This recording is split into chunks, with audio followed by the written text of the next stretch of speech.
सर्वप्रथम आप सभी को शुभ संध्या। कक्षा की शुरुआत करने की मैं घोषणा करता हूं। पिछले क्लास के दौरान एक सेट मैंने आपको भेजा था, उसके बाद कल उस सेट को उम्मीद करता हूं कि आप सभी ने लिख लिया होगा, जिसमें हम संसदीय सत्रों की चर्चा करने वाले थे। तकनीकी कारणों से कल क्लास हो नहीं पाई थी, क्योंकि मैं भी थोड़ा स्वास्थ्य समस्याओं का सामना कर रहा था और एक निजता के कारण, एक निजी परीक्षा के कारण भी सम्मिलित नहीं हो सका क्लास में। उसको हम आज थोड़ा सा रिवाइज कर लेंगे और रिवाइज करने के बाद संसद के विषय में कुछ और बातों को पढ़ेंगे। 50 क्वेश्चन का प्रैक्टिस कर लेंगे और क्लास को द एंड देंगे, ताकि अगली क्लास से न्यायपालिका की शुरुआत की जा सके।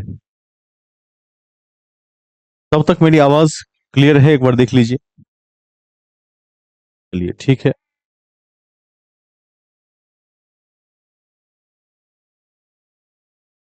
सबसे पहले हम चर्चा करेंगे संसदीय सत्रों की, जिसका सेट मैंने आप सभी को भेजा था। ध्यान रखना है कि संसदीय सत्र 3 प्रकार के होते हैं। एक होता है बजट बजट सत्र, दूसरा होता है मानसून सत्र, और तीसरा होता है शीतकालीन सत्र। याद रखिएगा, बजट, मानसून और शीतकालीन। तैयारी बनाए रखेंगे तो परीक्षा में निश्चित रूप से सफलता मिलती है। जैसे मैंने आज एक एग्जाम दिया है ऑफिसर ग्रेड का, फिर से उसमें संविधान से कम इस 3-4 दिन के पढ़ाए हुए 4 क्वेश्चन मिले। एक क्वेश्चन तो ये पूछा गया था कि दूसरा सर्वोच्च संवैधानिक पद कौन सा है। क्या उत्तर होगा? कौन बता सकते हैं? दूसरा सर्वोच्च संवैधानिक पद कौन सा है? कौन सा है? पढ़ा है कि नहीं पढ़ा है? हाँ, कौन सा है? उपराष्ट्रपति है। ये पढ़ा है कि नहीं पढ़ा है? लगता है आप लोग भूल गए। ठीक है। सबसे बड़ा संवैधानिक पद राष्ट्रपति होता है। लिखवा दिए थे कि उसके बाद 2 नंबर पर उपराष्ट्रपति है। सीधा सीधा क्वेश्चन आ गया था। उसके बाद एक क्वेश्चन पूछा गया था कि जब मूल कर्तव्य लागू हुआ उस समय भारत के प्रधानमंत्री कौन थे। ये तो सब बता सकते हैं कम से कम। कौन थे? मूल कर्तव्य जब लागू हुआ उस समय भारत की प्रधानमंत्री कौन थी? कौन बताएंगे? इंदिरा गांधी। Very good. अरे, बताए थे कि स्वर्ण सिंह समिति की अनुशंसा के आलोक में भाग 4 का 51 का में जो 10 मूल कर्तव्य पहले समाहित किए गए थे, बाद में 11वां समाहित किया गया, ये क्वेश्चन आया हुआ था। एसडीजी इंडेक्स से क्वेश्चन आया हुआ था, जिसकी चर्चा हमने कभी करंट अफेयर्स में की थी। ठीक है। उसके बाद और बता देता हूं, केवल संविधान से बता देता हूं, इतने प्रश्न आए थे। इतिहास को तो छोड़ दीजिए। इतिहास में क्या क्वेश्चन आया हुआ था? इतिहास में एक क्वेश्चन आया हुआ था, मुगल काल से था, हाँ, कि पानीपत का पहला युद्ध कब और किसके बीच लड़ा गया था। यह प्रश्न आज आया हुआ था। तो परीक्षा वगैरह देते रहेंगे तो आपकी क्षमता का मूल्यांकन भी होता रहता है, और जितनी कॉपी पर अपनी पकड़ रखेंगे, शार्प पकड़, उतनी ज्यादा आपकी स्थिति अच्छी रहेगी। आज जिस तरह की परीक्षा थी, वो सीजिल से अपर ग्रेड की परीक्षा होती है, और जो मैं देने गया था, और उसमें 120 मिनट में 200 प्रश्न सॉल्व करने होते हैं, जिसमें 40 प्रश्न तो गणित के होते हैं और 40 रीजनिंग के होते हैं, 40 अंग्रेजी के हैं, 40 हिंदी के हैं, और 40 जीएस का है। मैं आपको बता दूं कि हॉल से निकलने के बाद मैंने यूं ही एक सर्वेक्षण किया, क्योंकि आज पूरे दिल्ली का एग्जाम सेंटर एक ही जगह था। जैसे बापू सभागार है बिहार में, उस तरह से नोएडा में आईडीजेड है। मैंने बहुत लोगों से पूछा, मुझे कोई नहीं मिला जिसने कहा कि 170-75 से ऊपर उसने टच किया हो क्वेश्चन, टाइम निकल गया उसका। इस बात का भी ध्यान रखना है। एक कुरेसी के साथ साथ पकड़, शानदार पकड़ मैंने जब बनाया, क्योंकि काफी लंबे समय के बाद अब मैंने आज परीक्षा दिया। मुझे पिछला परीक्षा दिया हुआ शायद 1 साल हो गया है, जो एमसीक्यूज बेस्ड एग्जाम होता है। जब मैंने रीजनिंग, मैथ और इंग्लिश क्लियर किया, तो इस तीनों पोर्शन के बाद मेरे पास 120 मिनट में से केवल 25 मिनट बचे हुए थे, और भाषा के 80 प्रश्न हैं, जिसमें पैसेज भी है, और एक पैसेज की लंबाई लगभग 200 से 400 शब्दों की है। उस पर एक क्वेश्चन है। क्या करते आप? 2 मिनट के लिए ऐसा लगा कि गया, लेकिन जाने नहीं दिया। 2.5 मिनट पहले परीक्षा कंप्लीट कर दी और 200 के 200 टच कर दिए। ठीक है। मैंने एक चीज फील किया कि एक्सपीरियंस एक ऐसी चीज होती है, इसका कोई मुकाबला नहीं है। बाद में तो मैंने ऐसा भी किया कि प्रश्न को देखा उत्तर टिक कर दिया, क्वेश्चन को देखा उत्तर टिक कर दिया, पता है कि वो क्या पूछना चाहता है, क्वेश्चन नहीं पढ़ रहे हैं, बस एक लाइन ऊपर देखा, समझ लें कि ये पूछना क्या चाहता है, उत्तर टिक कर दिया। इस लेवल पर आप जब आ जाएंगे तो आपको लगातार सफलताएं मिलने लगती है। मैं आगे चलता हूं तो उपराष्ट्रपति के बारे में भी पूछा गया था। हम आगे चलेंगे नेक्स्ट पॉइंट में। और भी प्रश्न है, बहुत सारे प्रश्न हैं। जैसे एक क्वेश्चन एसडीजी से मैंने बताया कि आया हुआ था। एक क्वेश्चन आया हुआ था, उसको हम आपको फिलहाल तो मैंने पढ़ाया नहीं है, लेकिन वो क्वेश्चन दर्शनवाद से था। चर्चा हम करेंगे आगे। उसमें चार पांच नाम थे, मैं दो नाम भूल रहा हूँ ऑप्शन का, दो ऑप्शन मुझे याद है। कोई लाइन पर है, सब लोग समय पर आ जाया कीजिए। उसके बाद मौलिक अधिकार से प्रश्न आया हुआ था, आर्टिकल 32 पूछा हुआ था उसमें कि संविधान की आत्मा किस अनुच्छेद को अंबेडकर ने कही है, तो आर्टिकल 32 हो जाएगा। हैबस कॉर्पस से क्वेश्चन पूछा हुआ था। ठीक है, तो तैयार रहिए, जब भी परीक्षाएं देते हैं तो अपनी कॉपी पर कम से कम पकड़ रखिए, मिनिमम। मैं सत्रों में था। बजट, मानसून और शीतकालीन तीन सत्र होते हैं। जो सबसे पहला सत्र है वो बजट सत्र है, और बजट सत्र आमतौर पर फरवरी मार्च के महीने में होता है। ठीक है, उसके बाद ध्यान रखिएगा, बजट सत्र की जो शुरुआत होती है वो दोनों सदनों की संयुक्त बैठक से होती है, और राष्ट्रपति के द्वारा इसका अभिभाषण होता है, और फिर धन्यवाद प्रस्ताव होता है, और वित्तीय कार्य संपन्न होता है। जो मानसून सत्र आता है वो मानसून के समय आता है। ज्योग्राफी में पढ़ेंगे कि जून के प्रथम सप्ताह में मानसून भारत में एंटर्ड हो जाता है, अंडमान निकोबार के तट पर। आईटीसीजेड को भी पढ़ाएंगे वहां पर कि क्या होता है, उसको भी देखना जरूरी है। वहां पर हम मानसून में क्या देखते हैं, हम एलनिनो के प्रभाव को देखते हैं, मावट को देखते हैं, पश्चिमी विक्षोभ जिसको कहते हैं राजस्थान में, उसको देखते हैं। तो जब ये सब समय आता है, उस समय में क्या होता है, जुलाई अगस्त में मानसून सत्र होता है। मानसून सत्र में विधायी कार्य होता है। ठीक है, और एक सत्र है उसके बाद शीतकालीन, नवंबर टू दिसंबर। यह साल का अंतिम सत्र होता है। ध्यान रखना है कि दो सत्रों के बीच में मैक्सिमम गैप 6 महीने का हो सकता है। इस हिसाब से साल में तीन सत्र तो एवरेज हो ही जाते हैं। अन्य सत्रों की बात की जाए तो एक है विशेष सत्र, जो मंत्रिपरिषद की सलाह पर राष्ट्रपति कभी भी बुला सकते हैं। देश में यदि कोई ऐसी परिस्थिति आ जाए जब विशेष सत्र बुलाने की आवश्यकता पड़े, तो मंत्रिपरिषद एक बार यदि मिलकर कहेगा तो राष्ट्रपति उसे आहूत करेंगे। एक है लेमडेक। लेमडेक सत्र क्या होता है, तो जब लोकसभा का विसर्जन होना है, समाप्ति होना है, तो लोकसभा के समाप्त होने के पहले एक सत्र होता है जिसको बोलते हैं लेमडेक। इसको याद रखिएगा, वो भी एक सत्र होता है। ठीक है, कोरम को समझ लीजिए। कोरम क्या होता है कि सदन बैठेगा, उसके लिए कम से कम 1/10 सदस्य का होना जरूरी है। मान लीजिए ऐसा हो कि सारे सदस्य किसी न किसी कार्य में बिजी हो, तो कैसे सदन बैठेगा। तो सदन बैठने के लिए कुल सदस्यों की संख्या के 1/10 को कोरम कहते हैं। यदि 1/10 लोग साइन करते कि नहीं हम अवेलेबल रहेंगे, तो जाके सदन बैठती है। कोरम को गणपूर्ति भी कहा जाता है, जो सदस्यों का 1/10 होता है। इसको ध्यान में रखना है। अगला क्वेश्चन है, अगला पॉइंट है, जमानत की राशि को बचाने के लिए वैध मतों का 1/6 होना चाहिए। ये आपको याद भी होगा। अनुच्छेद 105 की चर्चा है। अनुच्छेद 105 का संबंध पार्लियामेंट के स्पेशल राइट्स से है, संसद के विशेष अधिकार से है। इसको निश्चित रूप से ध्यान रखिएगा। आज इसी कड़ी में मुझसे एक अनुच्छेद पूछा गया था, 108, आज की परीक्षा में। तो केवल संविधान पढ़ने पढ़ाने का इतना फायदा है कि लगभग 5 से 7 प्रश्न तो यहीं से मिल गए। ठीक है, आगे चलेंगे और आपको बता दूं, सिंधु घाटी की सभ्यता सबको पढ़ाए थे। इंग्लिश में एक 550 वर्ड्स का पैसेज आया था, और उस पर 5 क्वेश्चन थे। और वो पैसेज केवल इंडस वैली सिविलाइजेशन पर था। टाइम इतना कम था कि जो स्मार्ट विद्यार्थी होता वो पढ़ता नहीं पैसेज। एक बार मैंने यूं ही देख लिया था और समझ लिया था कि बेसिक वही बातें, जो क्वेश्चन पूछे गए जीएस के बल पर उसका जवाब दे दिया, पैसेज नहीं पढ़ा। आई बात समझ में। तथ्य तो बराबर ही है। मोहनजोदड़ो की चर्चा थी, इंडस वैली की चर्चा थी, सड़कों की चर्चा, नगर नियोजन की चर्चा, उस पर पैसेज दिया हुआ था, उस पर एंटोनियम्स पूछे हुए थे इंग्लिश में।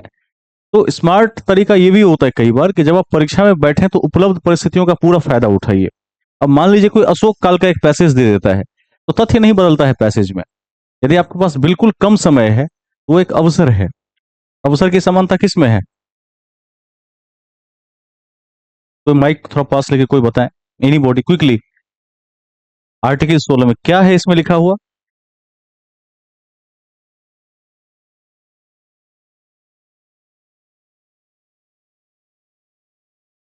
अवसर की समानता का क्या मतलब हो सकता है?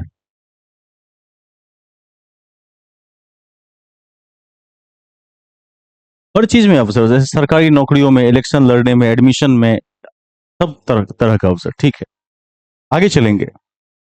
105 को ध्यान रखिएगा। 105 में संसदीय विशेषाधिकार है। संसदीय विशेषाधिकार ब्रिटेन से लिया गया है, इसको बिल्कुल याद रखना है। एक वर्ड है बिल और एक वर्ड है एक्ट। वैसे आपने लिख लिया होगा, एक बार इसकी हम चर्चा फिर भी कर लेंगे। बिल और एक्ट में क्या अंतर होता है? Bill versus act. जब किसी विधेयक को लाया जाता है तो उसको बिल कहते हैं, ठीक है, और जब उसको पास कर दिया जाता है तो उसको एक्ट कहते हैं, विधेयक कहते हैं। ठीक है, बिल मतलब क्या हुआ कि कोई भी ऐसा विधेयक जो लाया जाना है, अभी अभी पास नहीं हुआ है, जैसे पुलिस बिल। ठीक है, और पुलिस बिल को लेकर बिहार में 2 साल 3 साल पहले काफी विरोध भी हुआ था, बिहार पुलिस एक्ट को लेकर। और जब वो पास हो जाएगा, पास हुआ भी था, तो वो बन गया विधेयक। अब उसको फॉलो करना ही पड़ेगा। ठीक है, 3 विधेयक इंपॉर्टेंट हैं। एक होता है साधारण विधेयक, इसको ध्यान रखिएगा। एक होता है संविधान संशोधन विधेयक, जो आप आर्टिकल 368 में पढ़ते हैं, दक्षिण अफ्रीका से लिया गया है। और एक होता है वित्तीय विधेयक और धन विधेयक। धन विधेयक की चर्चा आर्टिकल कितने में है? 110 में है। वेरी गुड, इसको भी याद रखिएगा।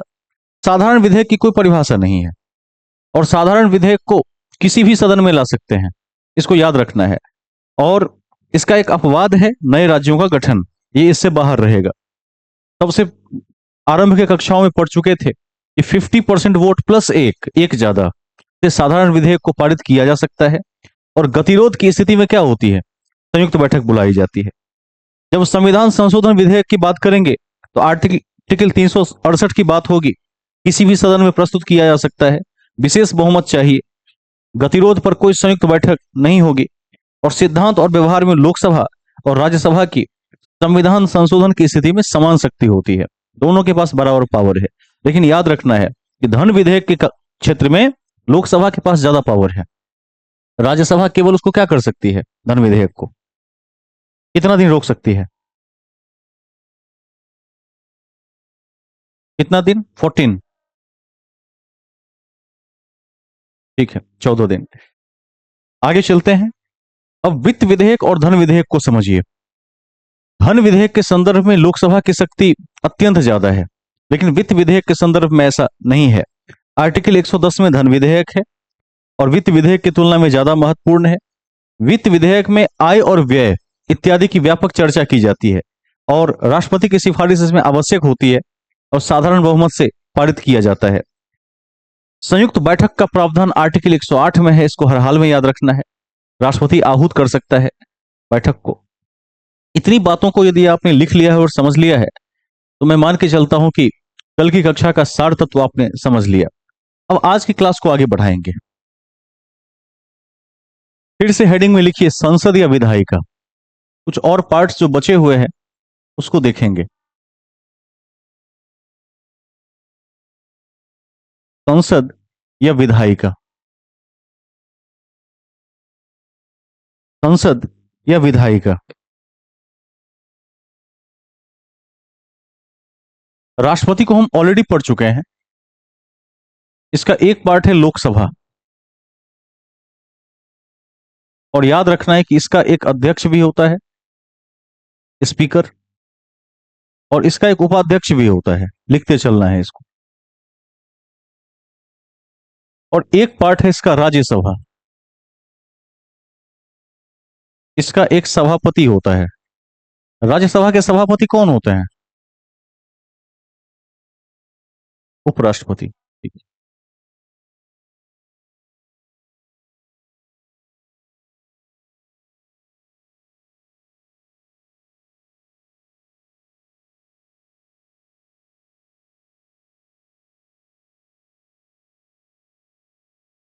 इनका चुनाव कौन करता है? इनका चुनाव करते हैं लोकसभा के अध्यक्ष, सदस्य। अध्यक्ष का चुनाव करते हैं लोकसभा के सदस्य, इसको याद रखिएगा। उपराष्ट्रपति का पता ही है, एकल संक्रमणीय मत पद्धति से होता है। और जो उपसभापति होते हैं, उपसभापति को राज्यसभा के ही मेंबर चुनते हैं, इसको भी ध्यान में रखना है।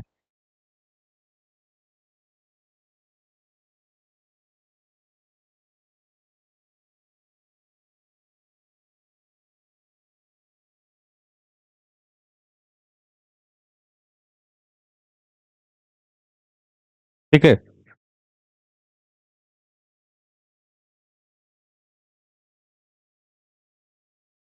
एक नोट लिख सकते हैं इसके बाद। नोट में लिखिए, ध्यान रखें कि ध्यान रखें कि लोकसभा के अध्यक्ष को लोकसभा के अध्यक्ष को सदन के प्रभावी बहुमत से पदमुक्त किया जा सकता है।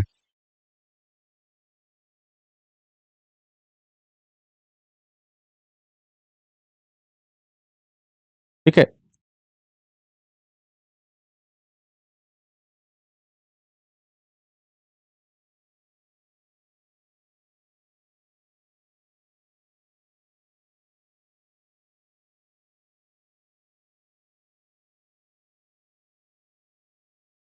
कोई बताइए कि राष्ट्रीय भाषा संस्थान कहां पर है?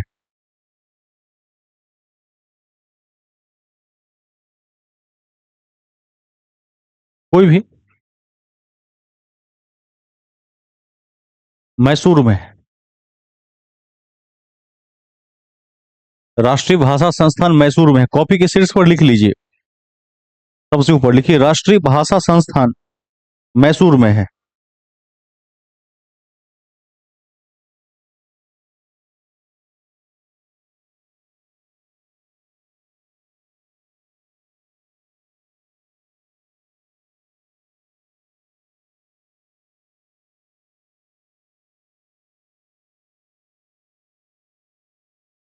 ठीक है। यह क्वेश्चन आज आया हुआ था और ये बहुत हाईलाइट क्वेश्चन है। मैं कई बार परीक्षाओं में बैठ चुका हूं और इस क्वेश्चन से सामना होता रहता है। ऑप्शन में बेंगलुरु सबसे ऊपर में दिया हुआ था और अधिकांश लोगों ने, मैंने देखा, पूछा भी तो पता चला कि बेंगलुरु टिक कर दिया, लेकिन है मैसूर में। इसको याद रखना है, शीर्ष पर लिख के रख लीजिए। वेरी वेरी इंपॉर्टेंट है। मुख्य बातों में आते हैं। नोट नंबर 2 देखिए, यदि यदि लोकसभा के अध्यक्ष अनुपस्थित हों लोकसभा के अध्यक्ष अनुपस्थित हों तो उपाध्यक्ष प्रभार संभालते हैं। उपाध्यक्ष प्रभार संभालते हैं। लोकसभा के अध्यक्ष अनुपस्थित हों तो उपाध्यक्ष प्रभार संभालते हैं, और उपाध्यक्ष अनुपस्थित हों तो राष्ट्रपति के द्वारा एक पैनल बनाया जाता है। राष्ट्रपति के द्वारा एक पैनल बनाया जाता है।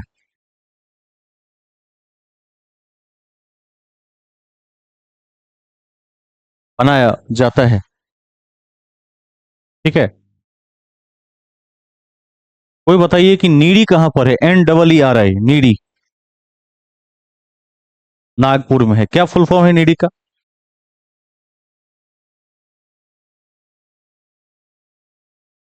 Very good. National environmental engineering research institute, needy है नागपुर में। कॉपी के शीर्ष पर इसको भी लिख लीजिए, NEERI, नीडी, नागपुर में है। जब ज्योग्राफी की क्लास शुरू होगी तो पूछेंगे 5वें चैप्टर में, यह अन्य बातों का पॉइंट होगा वहां पर। ठीक है, आगे चलते हैं। हेडिंग में लिखिए, लोकसभा के अध्यक्ष की कार्य एवं शक्तियां।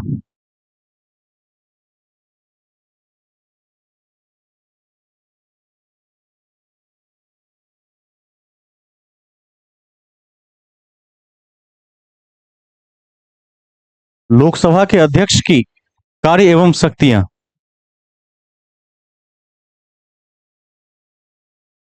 कार्य एवं शक्तियां।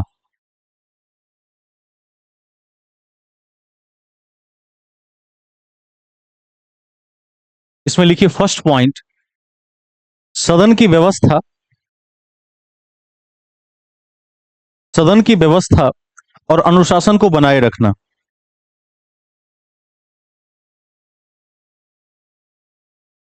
सदन की व्यवस्था और अनुशासन को बनाए रखना। बनाए रखना। और ब्रैकेट में लिख दीजिए, यह प्रक्रिया न्यायालय से स्वतंत्र है। यह प्रक्रिया न्यायालय से स्वतंत्र है।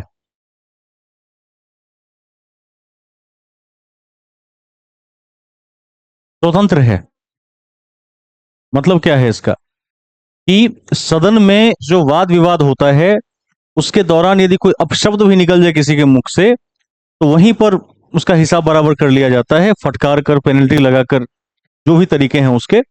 लेकिन वो कोर्ट तक मामला नहीं जाता है, क्योंकि वो बहस निजी बहस ना होकर राष्ट्र के लिए बहस है, इसलिए ऐसा होता है। एक बात और ध्यान रखना है, कोई विधेयक धन विधेयक है या नहीं, इसको सर्टिफाइड करने का जो कार्य है, प्रमाणित करने का जो कार्य है, वो कार्य किसका है? लोकसभा के स्पीकर का है। बहुत बढ़िया, लिख दीजिए, कोई विधेयक धन विधेयक है अथवा नहीं, कोई विधेयक धन विधेयक है अथवा नहीं, है अथवा नहीं, उसे प्रमाणित करने का कार्य लोकसभा अध्यक्ष का है। उसे प्रमाणित करने का कार्य लोकसभा अध्यक्ष का है। लोकसभा अध्यक्ष का है।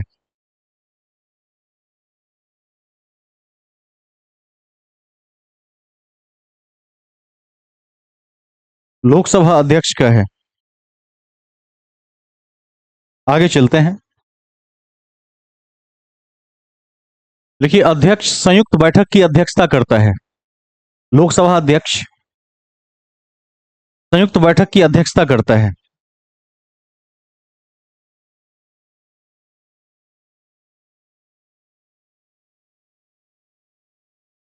संयुक्त बैठक की अध्यक्षता करता है।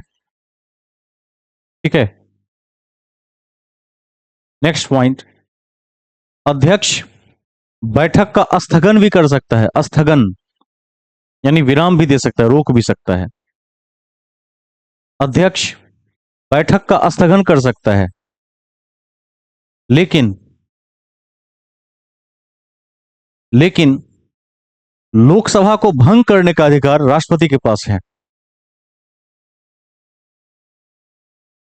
लोकसभा को भंग करने का अधिकार केवल राष्ट्रपति के पास है। इसको अंडरलाइन करके लिख लीजिए, अच्छा रहेगा। राष्ट्रपति के पास है। कैसे लोकसभा भंग हो सकती है, ये लिखवा दिए हैं। या तो पीएम क्या करे, रिजाइन दे दे, सबसे पहला तरीका है। पीएम की मृत्यु हो जाए, अथवा अविश्वास प्रस्ताव साबित हो जाए, या बहुमत छीना जाए, गठबंधन पीछा हाथ पीछे खींच ले, सरकार सरकार बनाने की स्थिति में पार्टी ना हो, तो ऐसे कंडीशंस में लोकसभा भंग हो जाती है और राष्ट्रपति उसको भंग करते हैं। नेक्स्ट पॉइंट, लोकसभा अध्यक्ष निर्णायक मत दे सकता है। लोकसभा अध्यक्ष निर्णायक मत दे सकता है।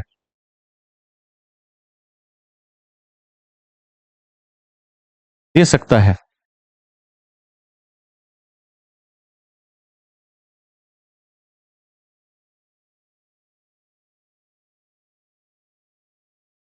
हेडिंग बनाकर लिखिए, संसद की समितियां।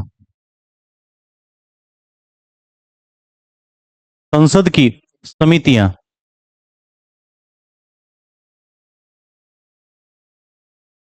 संसद की समितियां।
मुख्य बातों पर आ जाते हैं।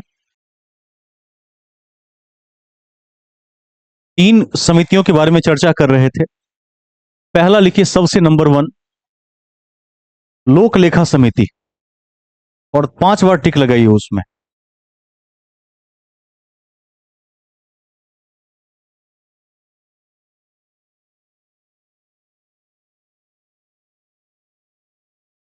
लोक लेखा समिति फर्स्ट, लोक लेखा समिति। दूसरा लिखिए अनुमान समिति या प्राक्कलन समिति।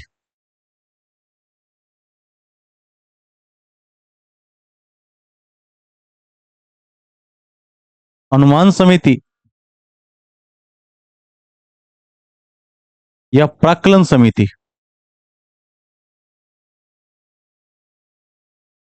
प्राक्कलन समिति। और तीसरा लिखिए सार्वजनिक उपक्रम समिति।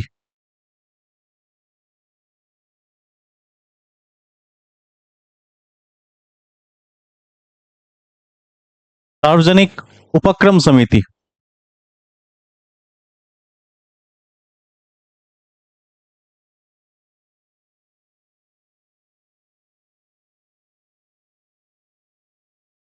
सार्वजनिक उपक्रम समिति, ठीक है।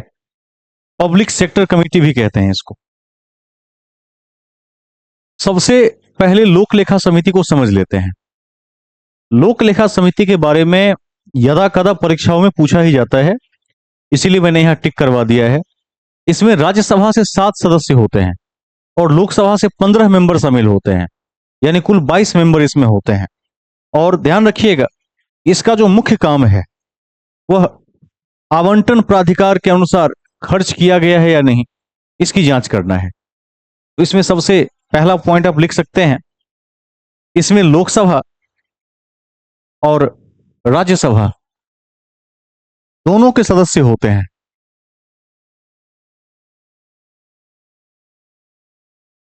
दोनों के सदस्य होते हैं। लोकसभा के 15 और राज्यसभा के 7 दोनों के सदस्य होते हैं।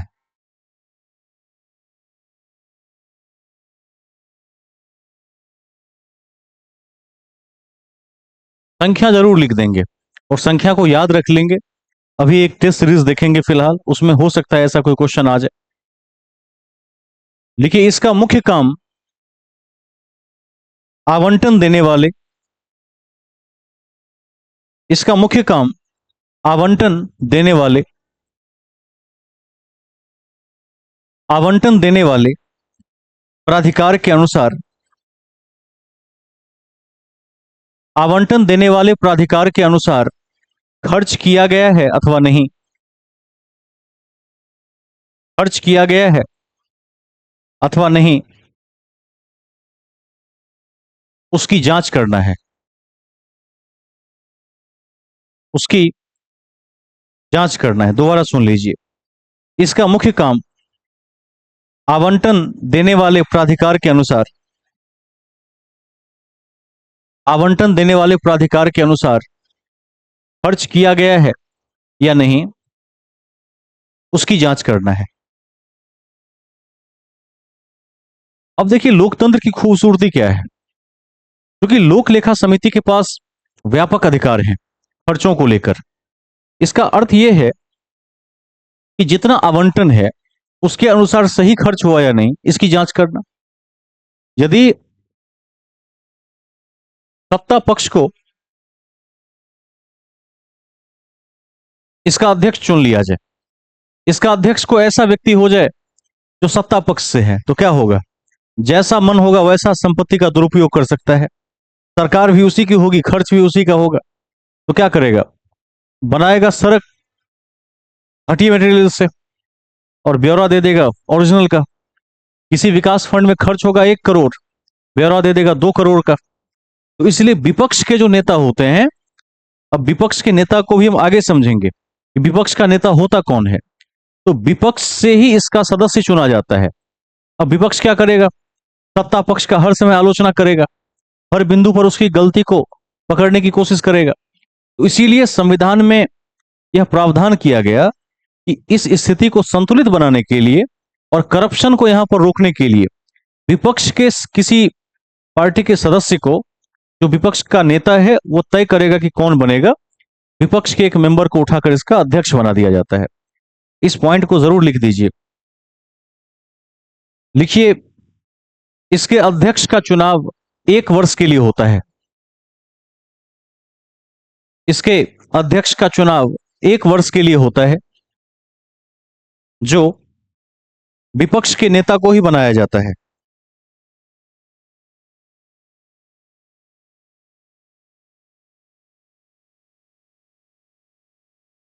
विपक्ष के नेता को ही बनाया जाता है।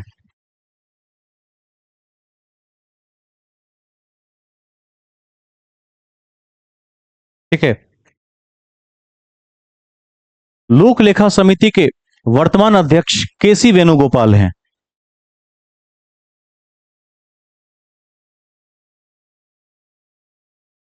केसी वेणुगोपाल हैं। यदि बदल जाए तो अपडेट रहना है, देखते रहिएगा। कॉपी में ऐसे जगहों पर रेड लाइन डाल दीजिए कि जब भी आगे समय बढ़ेगा, अध्यक्ष बदलते जाएंगे, तो आपको अपडेट करते हुए चलना है। नोट लिखिए अगले पॉइंट में। एक पद होता है CAG, comptroller and audit general. Note में लिखिए कैग, हिंदी में नियंत्रक एवं महालेखा परीक्षक। कैग को कैग को लोक लेखा समिति, पब्लिक अकाउंट्स कमिटी, कैग को लोक लेखा समिति का मित्र,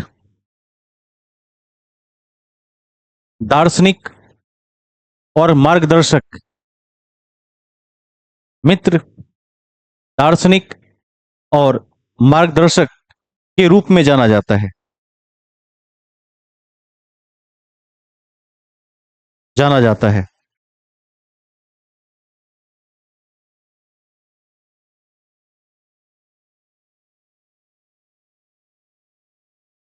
जाना जाता है।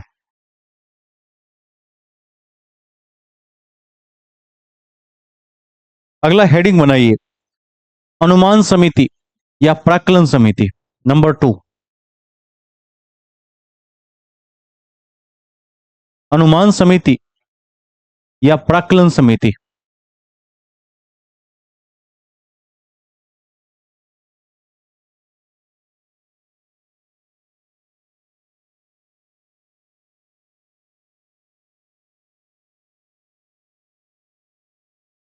प्राक्कलन समिति, इसको समझते हैं। इसमें 30 सदस्य होते हैं और 30 के 30 लोकसभा से आते हैं। इसको ध्यान रखिएगा।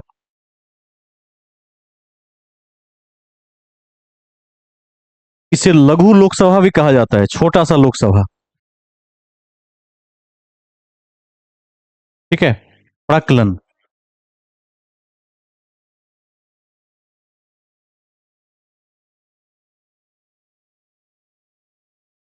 इसके विषय में लिख लीजिए।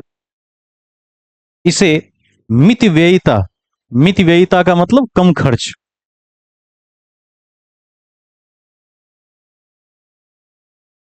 इसे मितव्ययिता समिति भी कहा जाता है। इसे मितव्ययिता समिति भी कहा जाता है। कहा जाता है।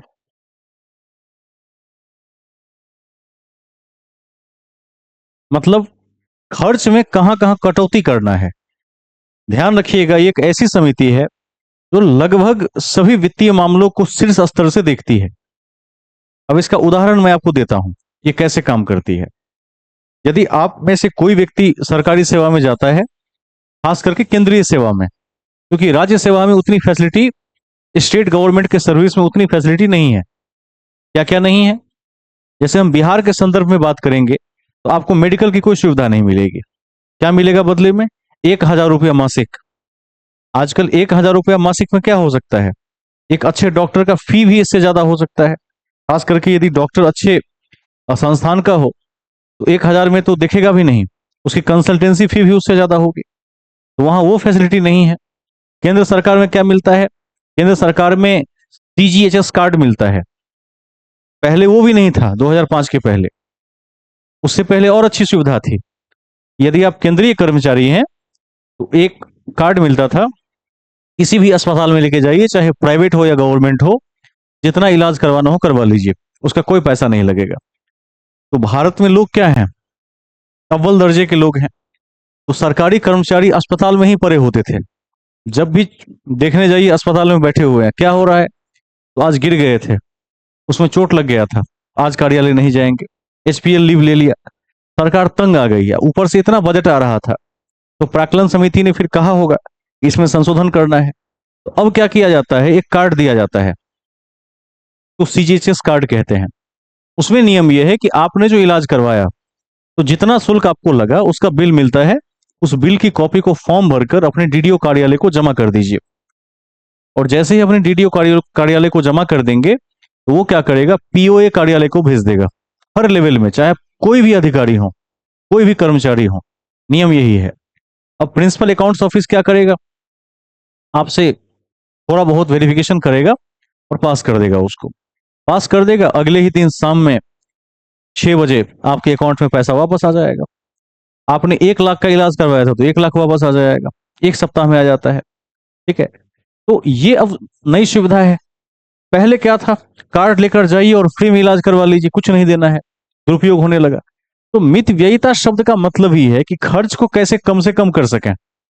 अभी यह सुविधा केवल पेंशनर्स के मामले में है, वो भी केंद्रीय कर्मचारियों के पेंशनर्स के मामले में। यदि कोई सेंट्रल बॉडी में नौकरी कर रहा है, कोई व्यक्ति सेवा दे रहा है और वो रिटायर कर जाता है, तो उसके बाद उसको लाइफ टाइम फ्री कार्ड मिलता है। क्योंकि बूढ़ा हो जाने के बाद कहाँ कार्यालय का चक्कर लगाएगा, तो अब वो चाहे तो अस्पताल में पड़ा रह सकता है। और आप देखिएगा, केंद्रीय सेवाओं का इतना फायदा है, जब कोई रिटायर होता है और खास करके दिल्ली में किसी व्यक्ति का घर हो, क्योंकि मेडिकल फैसिलिटी के मामले में दिल्ली भारत में नंबर 1 है। इस बात से इनकार नहीं किया जा सकता है। देश में यदि इमरजेंसी के केसेस किसी राज्य में पाए जाते हैं, तो उस पेशेंट को इंस्टेंटली दिल्ली रेफर किया जाता है। लेकिन जो दिल्ली में रहते हैं या जिनके पहुंच में दिल्ली है और केंद्रीय सेवा से रिटायर्ड ऑफिसर हैं या कर्मचारी हैं, तो क्या होता है? छींक आ गई, अस्पताल चले गए। ठीक है, बात समझ रहे हैं? तो मेडिकल सुविधाओं का जम के लाभ उठाते हैं और वो करोड़ों का भी इलाज करवा लेंगे तो कोई देखने वाला नहीं है, क्योंकि वो अधिकार मिला हुआ है। उस तरह से एक सेवा होती है एलटीसी। ठीक है, एलटीसी क्या होती है? तो लीव ट्रैवल कंसेशन। जैसे कोई व्यक्ति नई नई सर्विस ज्वाइन करता है, ये सबको याद भी रखना है, समझना भी है। और ये सारी सारी जो शर्तें हैं वो केंद्रीय सेवाओं पर लागू हैं। स्टेट सर्विस में ऐसा कोई प्रावधान नहीं है। राज्य सरकार अभी गरीब है, आने वाले समय में दिया जा सकता है। एलटीसी में क्या होता है कि जैसे आपने नौकरी ज्वाइन की, तो सरकार आपकी सुविधाओं का बड़ा ख्याल रखती है। सरकार ये मान के चलती है कि नौकरी तो घर में मिलेगी नहीं, केंद्रीय केंद्रीय सेवा की नौकरियां बाहर ही जाके मिलती हैं, दूर दराज जाके मिलती हैं। तो सरकार ये सुविधा देती है कि 4 साल के ब्लॉक ईयर में, एक ब्लॉक ईयर 4 साल का होता है, 3 बार आप होम टाउन जा सकते हैं सब परिवार, और एक बार ऑल इंडिया घूम सकते हैं, संपूर्ण भारत। उसमें आपका जो भी पैसा लगा, उस सभी के बिल्स आप अपने कार्यालय को जमा करें। वो प्रिंसिपल अकाउंट्स ऑफिस में जाता है, प्रधान लेखा कार्यालय में जाता है, और वहां से फिर सारा पैसा रिटर्न आपके अकाउंट में चला आता है। दूसरा उसमें प्रावधान क्या है? यदि आपके पास फिलहाल कैश नहीं है, तो आप अपने कार्यालय से 90% कैश एडवांस में ले सकते हैं। उस कैश की कोई सीमा नहीं है, जितना का टिकट उतना पैसा मिलता है। और उसका भी एक स्टैंडर्ड है, किस कर्मचारी को कितना मिलेगा। तो इस सब का जो लेखा जोखा होता है, उसका प्रारूप यहीं से तैयार होता है। और सरकार कोशिश करती है कम से कम खर्च हो। इस तरह के प्रावधान बनाए गए हैं। मेडिकल और एलटीसी के अलावा और ढेर सारी सुविधाएं हैं, जैसे ईएल को इनकैशमेंट करवाना। यदि आपके पास ईएल की छुट्टियां बची है, तो एक दिन के सैलरी के हिसाब से जब भी चाहेंगे उसको आप इनकैश करवा सकते हैं। आज यदि आपके एक दिन की सैलरी 3,000 है, तो एक ईएल की वैल्यू 3,000 हुई। 10 साल के बाद एक दिन की सैलरी का वैल्यू 10,000 है, तो एक ईएल की वैल्यू 10,000 हुई। इन सबको यहीं से डिजाइन किया जाता है। यह सबसे बड़ी संस्था है। अगला पॉइंट लिख दीजिए, चूंकि इसके 30 सदस्य लोकसभा से होते हैं,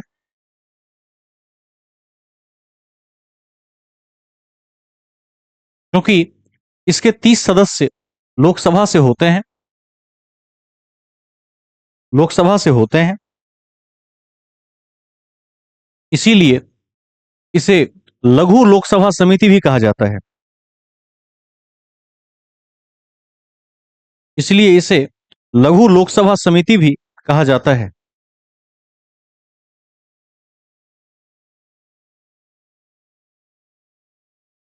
कहा जाता है।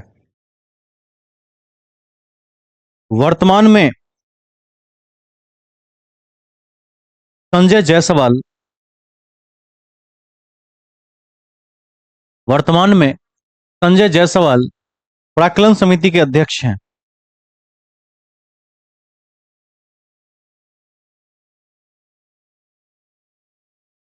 अध्यक्ष हैं। ठीक है। उसके बाद लिखिए कार्य। इसका क्या कार्य है?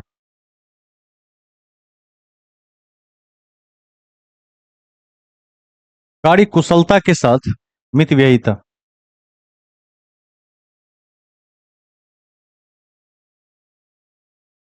मतलब अच्छे से काम भी हो जाए और खर्च भी कम हो, जिसके सबसे अच्छे उदाहरण है देश में नितिन गडकरी जी।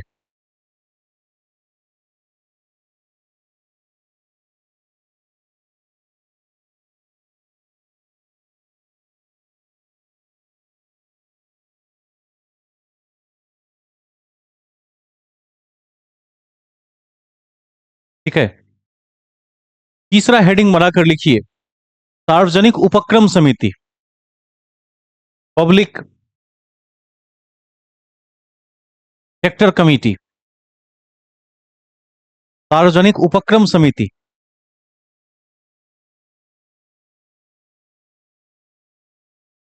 समिति।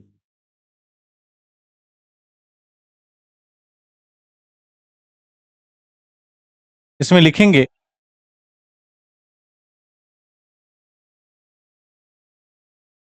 देखिए कृष्ण मेनन समिति की अध्यक्षता के आलोक में, कृष्ण मेनन समिति की अध्यक्षता के आलोक में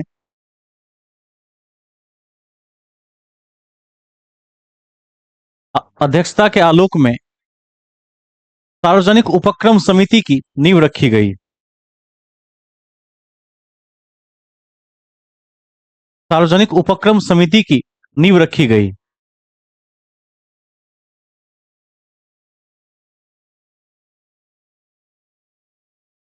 ठीक है। अब मेंबर कितने हैं? तो एज सेम एज लोक लेखा समिति। देखिए सदस्य लोकसभा से 15, राज्यसभा से 7, कुल 22 सदस्य। लोकसभा से 15, राज्यसभा से 7, टोटल 22।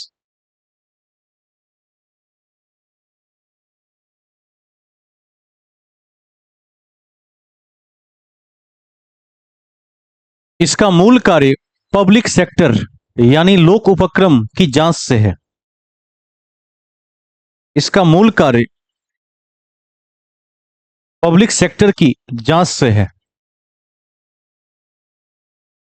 पब्लिक सेक्टर की जांच से है।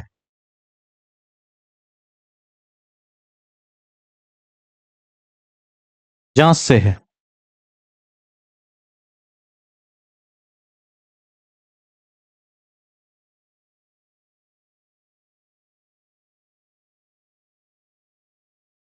हेडिंग में लिखिए,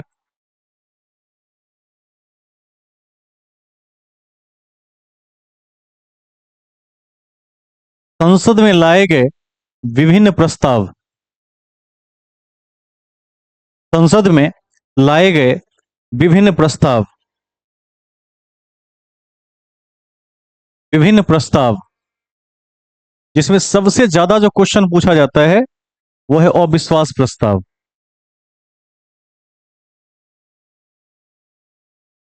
इंग्लिश में याद रखिए, नो कॉन्फिडेंस मोशन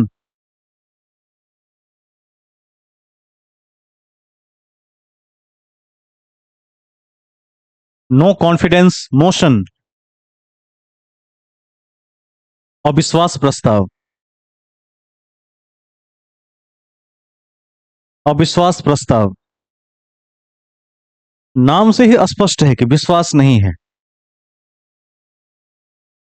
कोई बताएंगे कि इंग्लिश में दो शब्द हैं, बिलीव और फेथ। फेथ मतलब भी विश्वास होता है, बिलीव मतलब भी विश्वास होता है। तो आखिर फेथ का प्रयोग कहां करते हैं और बिलीव का प्रयोग कहां करते हैं? कौन सुनाएंगे? कोई भी। Where we should use faith and where we should use believe, कहां करना चाहिए?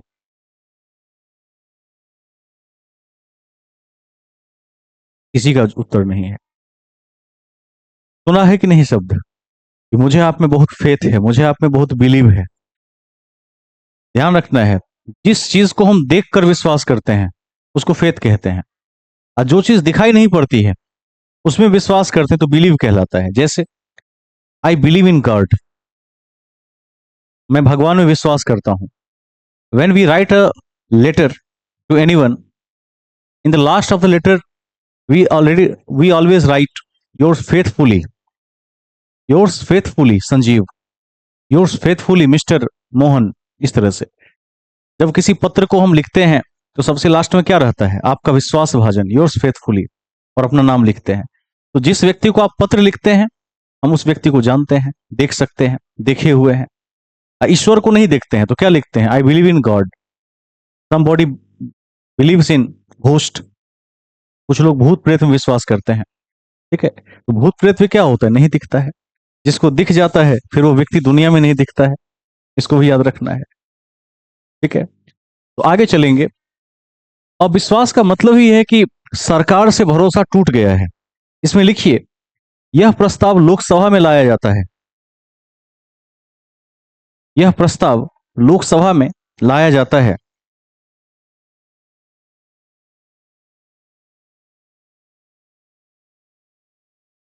ब्रैकेट में लिख दीजिएगा 50 सदस्यों की सहमति के बाद। यह पूछा गया क्वेश्चन है। 50 सदस्यों की सहमति के बाद विपक्ष के द्वारा लाया जाता है, अंडरलाइंड। 50 सदस्यों की सहमति के बाद विपक्ष के द्वारा लाया जाता है, लाया जाता है। ठीक है, 1963 में, 1963 में मीनू मसानी, अंडरलाइंड। 1963 में मीनू मसानी ने पहली बार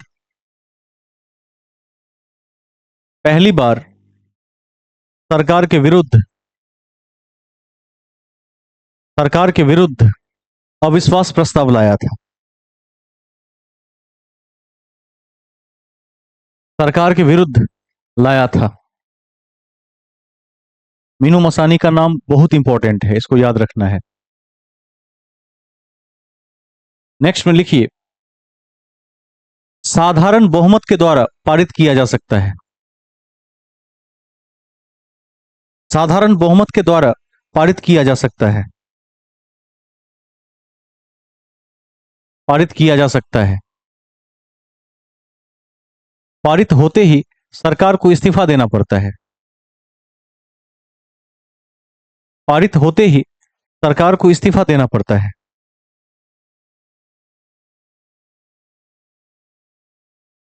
ठीक है,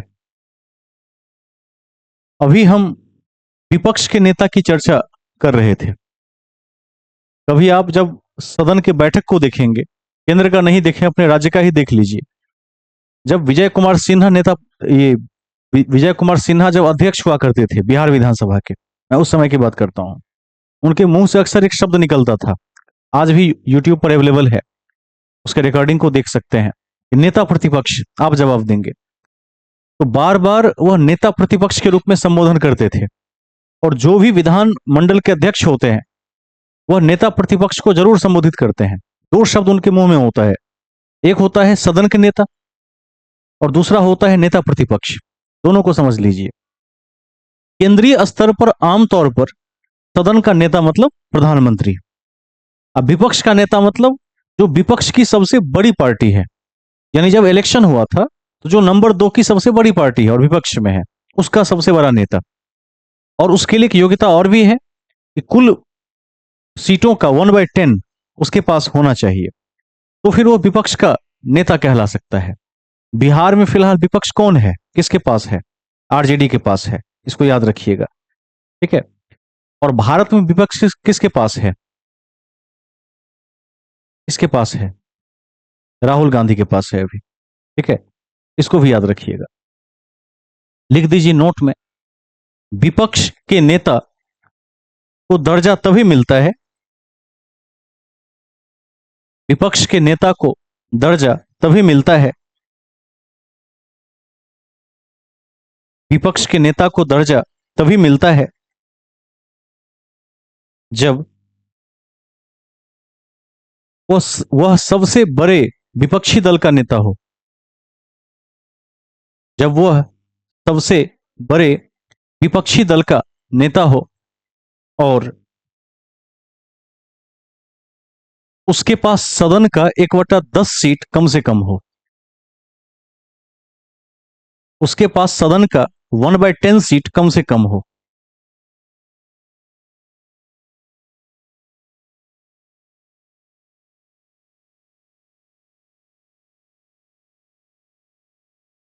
नीचे लिखिए,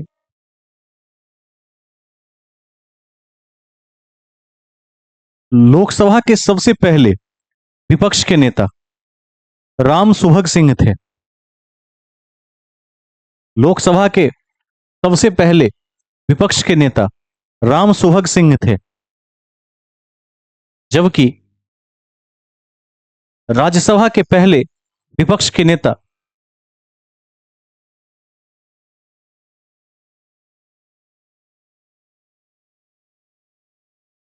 कमलापति त्रिपाठी थे।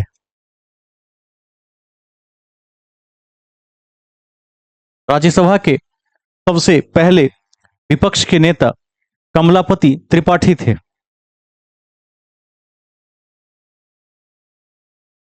कमलापति त्रिपाठी थे। ठीक है। दूसरा लिखिए, विश्वास प्रस्ताव।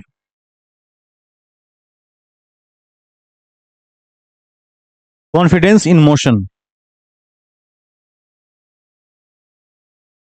कॉन्फिडेंस इन मोशन, 3 बातें लिख दीजिए इसमें।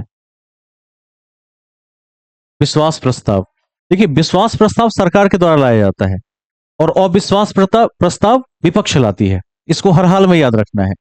अपनी ही सरकार अपने ही विरुद्ध अविश्वास नहीं ला सकती है, अविश्वास ला सकता है विपक्ष। ये जो सरकार है इसके पास ये इनएलिजिबिलिटी है, जिसके कारण इसे सरकार में रहने का अधिकार नहीं है। ये होता है अविश्वास। विश्वास वाले में लिखिए, लोकसभा में इस प्रस्ताव को लाया जाता है, लोकसभा में इस प्रस्ताव को लाया जाता है।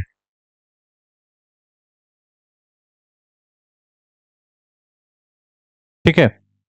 मंत्री के द्वारा लाया जाता है। नेक्स्ट पॉइंट, मंत्री के द्वारा लाया जाता है। मंत्री के द्वारा लाया जाता है। साधारण बहुमत से पारित किया जाता है। साधारण बहुमत से पारित किया जाता है। ठीक है। तीसरा, काम रोको प्रस्ताव, stop work motion.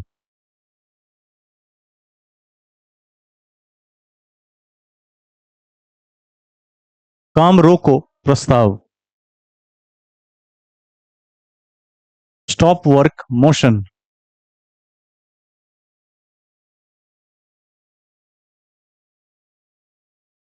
Stop work motion.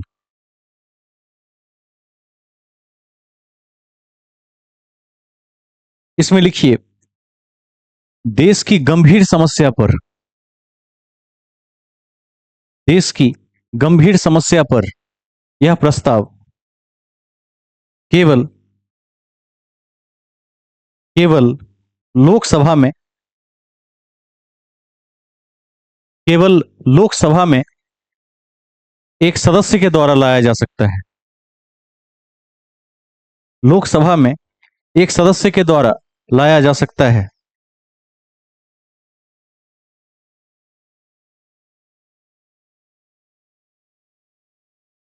ठीक है।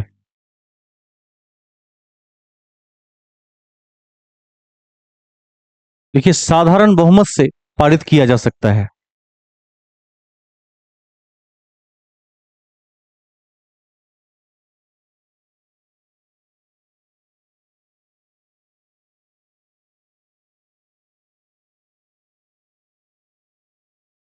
नेक्स्ट पॉइंट,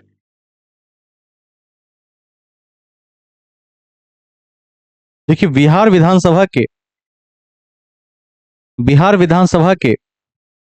वर्तमान में विपक्ष के नेता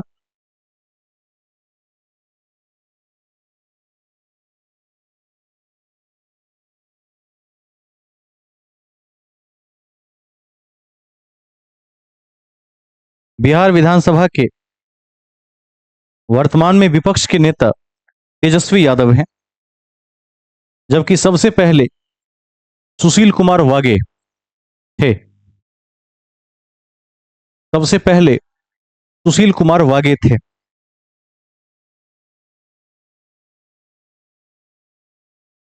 सुशील कुमार वागे थे। सुशील कुमार वागे थे। ठीक है।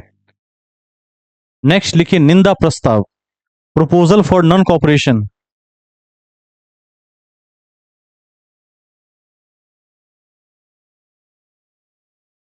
निंदा प्रस्ताव,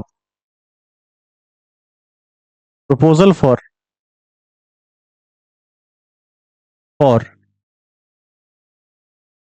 नॉन कॉपरेशन।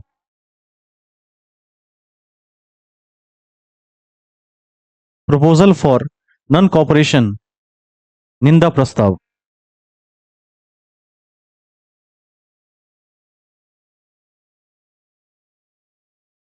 निंदा समझते हैं, कार्य की निंदा करना।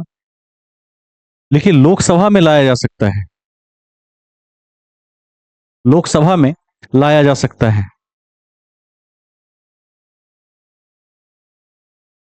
कोई भी सदस्य ला सकता है। कोई भी लोकसभा सदस्य ला सकता है।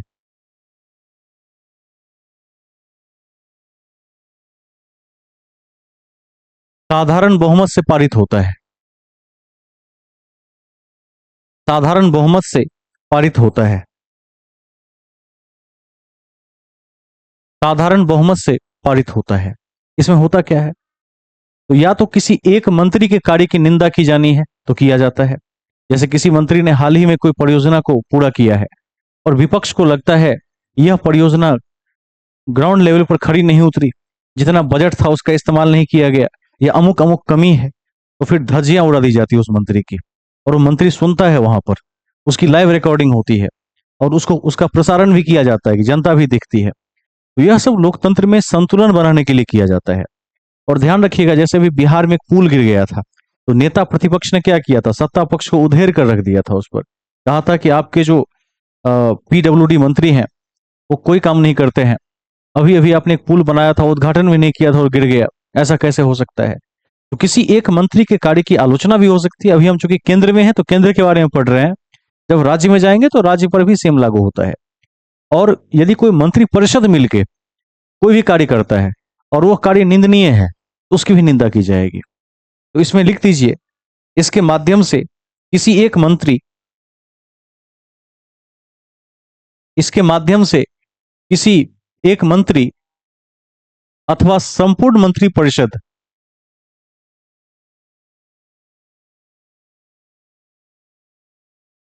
किसी एक मंत्री अथवा संपूर्ण मंत्री परिषद संपूर्ण मंत्री परिषद के कार्यों की निंदा की जाती है। निंदा की जाती है।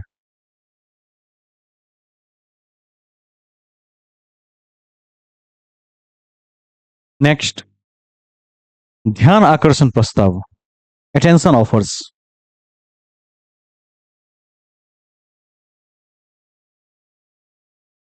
ये क्या होता है? ध्यान आकर्षण प्रस्ताव, अटेंशन ऑफर्स।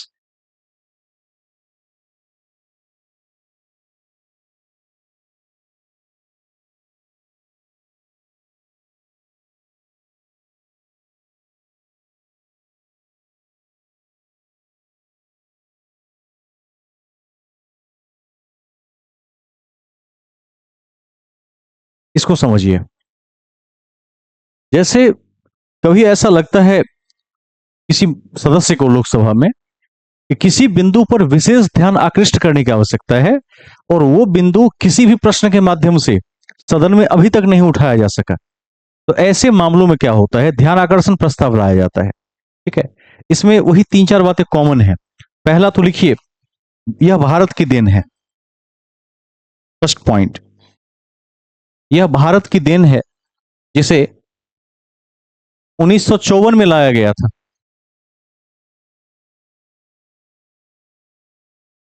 यह भारत की देन है जिसे 1954 में लाया गया था।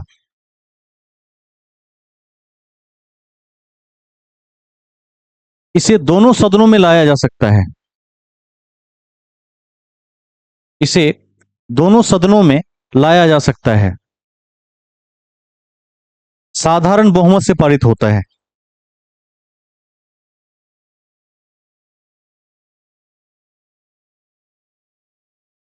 ठीक है, नेक्स्ट, कटौती प्रस्ताव।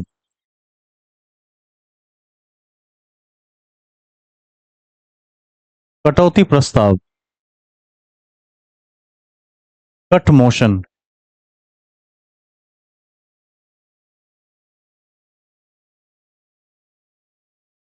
कट मोशन,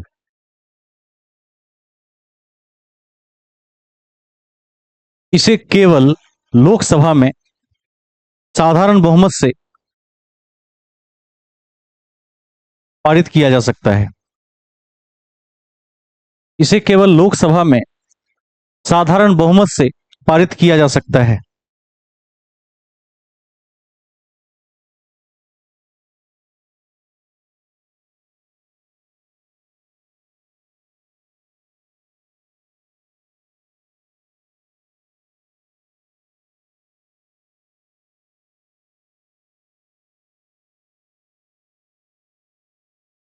इसके तीन प्रकार हैं, तीनों को ऐसे लिख दीजिए।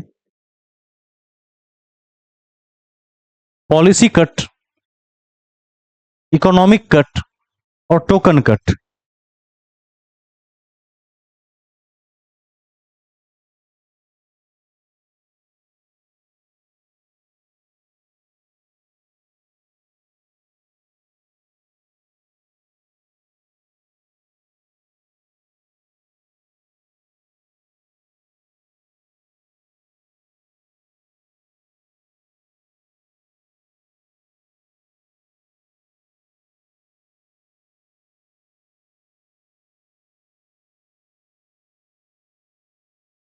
पहला है नीतिगत, दूसरा है आर्थिक और तीसरा है सांकेतिक।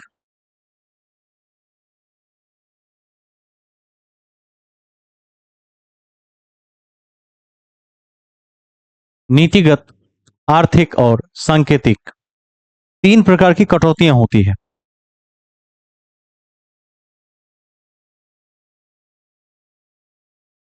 ठीक है, सबसे पहला लिखिए, फर्स्ट नंबर, पॉलिसी कट, नीतिगत कटौती।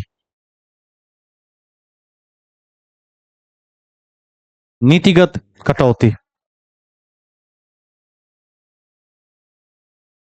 इसमें लिखिए, इसका उद्देश्य सरकार के किसी नीति को अस्वीकृत करना है।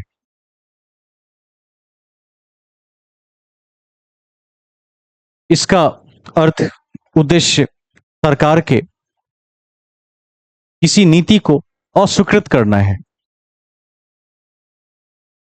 अस्वीकृत करना है। इस कड़ी में प्रतीकात्मक रूप से 1 रुपये की कटौती की जाती है।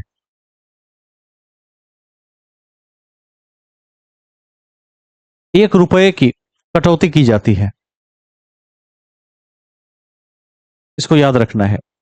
यानी दिखाया जाता है कि 1 रुपया कम कर दिया गया है इसमें से, यानी ये नीति ध्वस्त हो गई, नीति रोक दी जाती है। सेकंड, इकोनॉमिक कट, आर्थिक कटौती।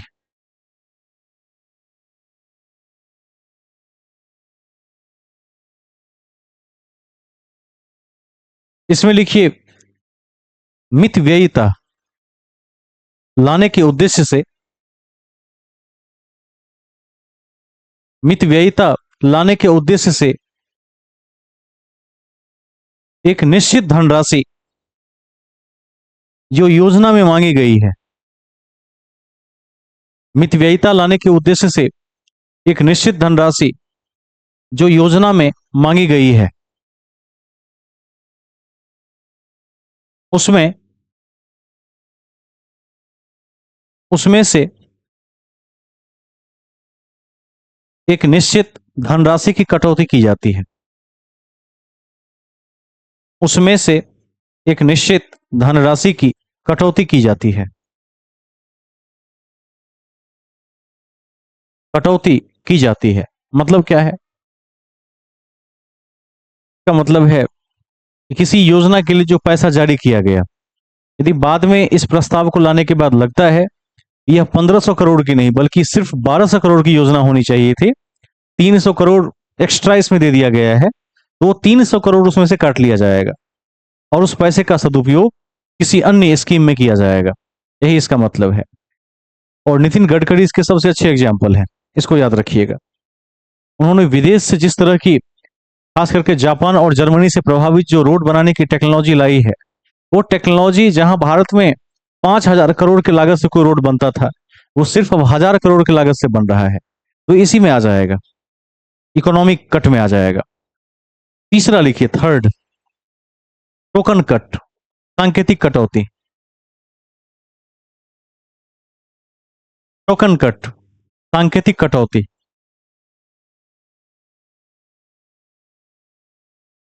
लिखिए, इसका उद्देश्य योजना के संबंध में, इसका उद्देश्य योजना के संबंध में किसी विशेष शिकायत को अभिव्यक्त करना है। इसका उद्देश्य योजना के संबंध में किसी विशेष शिकायत को अभिव्यक्त करना है। अभिव्यक्त करना है। इस कड़ी में मांग राशि में से 100 रुपए की कटौती की जाती है।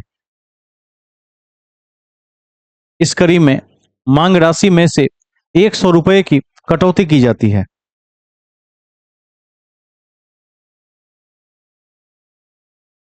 कटौती की जाती है। ठीक है, इतने को जरूर याद रखिएगा, इसको बार बार देखते रहेंगे। नीचे लिखिए, प्रश्नकाल एवं शून्यकाल, हेडिंग बनाकर।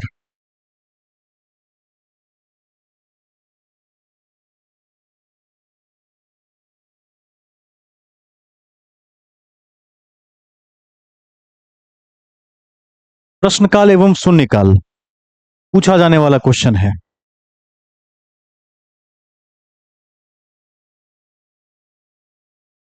इसमें नंबर 1 देकर लिखिए, प्रश्नकाल, तीर का चिन्ह। प्रश्नकाल, जैसे जब विधानमंडल या संसद दोनों का सत्र बैठता है, तो सबसे जो पहला सत्र 11 बजे बैठता है, ध्यान रखना है। 11 बजे से कार्यवाही शुरू होती है। पक्ष विपक्ष सभापति सब बैठे होते हैं। जब कार्यवाही शुरू होती है तो जो सबसे पहला घंटा होता है, यानी 11 बजे से 12 बजे तक, उसे कहते हैं प्रश्नकाल। तो इसमें इतना लिख दीजिए, लिखिए, सत्र का प्रथम घंटा प्रश्नकाल होता है। सत्र का प्रथम घंटा प्रश्नकाल होता है।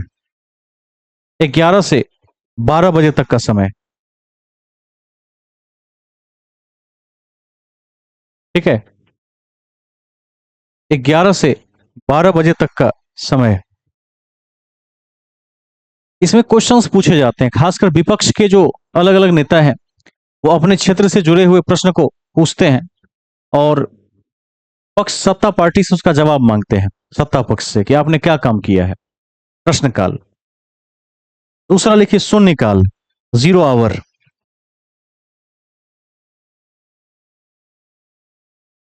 यह 12 से 1 बजे तक का समय है।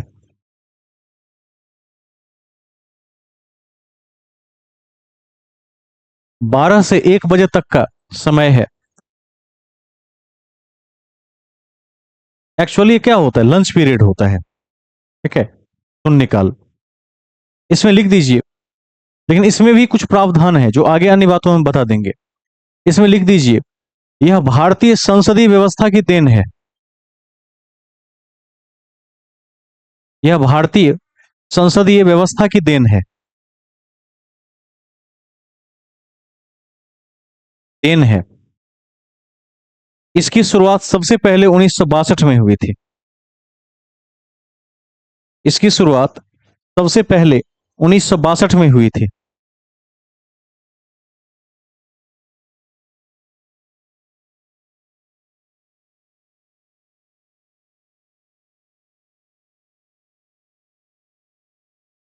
ठीक है, लिखिए अन्य बातें।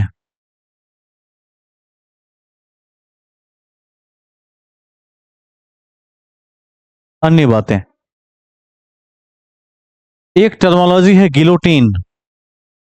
लिखिए गिलोटीन और तीर का चिन्ह।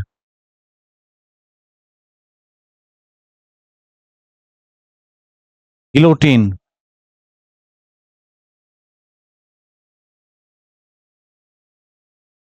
कोई बताएंगे गिलोटीन क्या होता है, किसे कहते हैं गिलोटीन?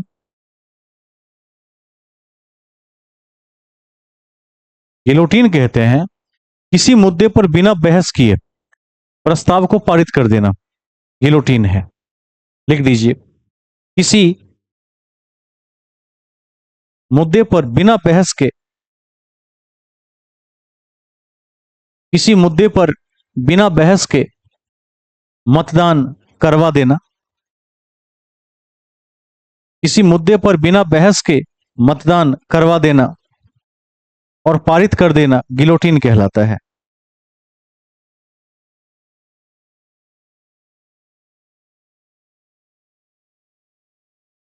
पारित कर देना गिलोटीन कहलाता है।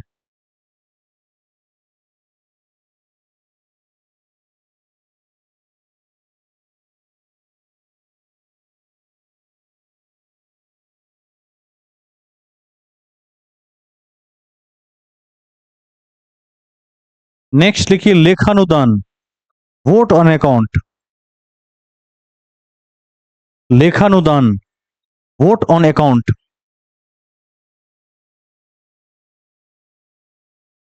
Vote on account.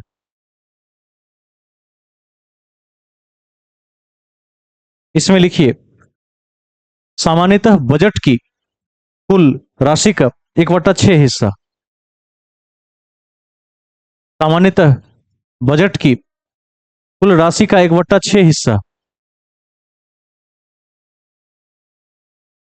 1/6 हिस्सा लोकसभा के द्वारा, लोकसभा के द्वारा सरकार को,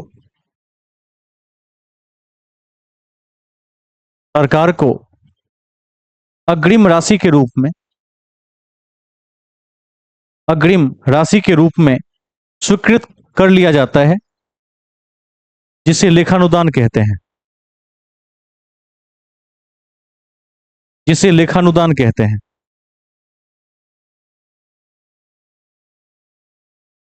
लेखानुदान कहते हैं।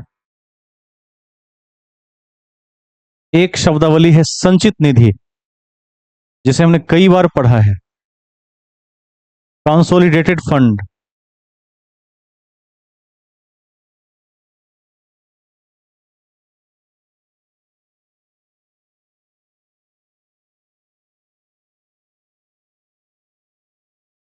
Consolidated fund, article 266।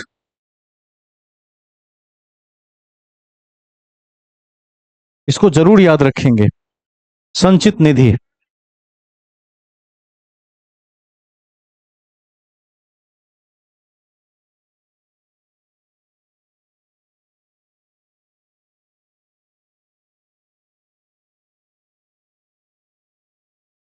आज एक क्वेश्चन पूछा गया था, याद आ गया। बहुत शानदार क्वेश्चन कि जीएसटी की चर्चा कहां पर है। ठीक है, जीएसटी की चर्चा कहां पर है, कौन बता सकते हैं?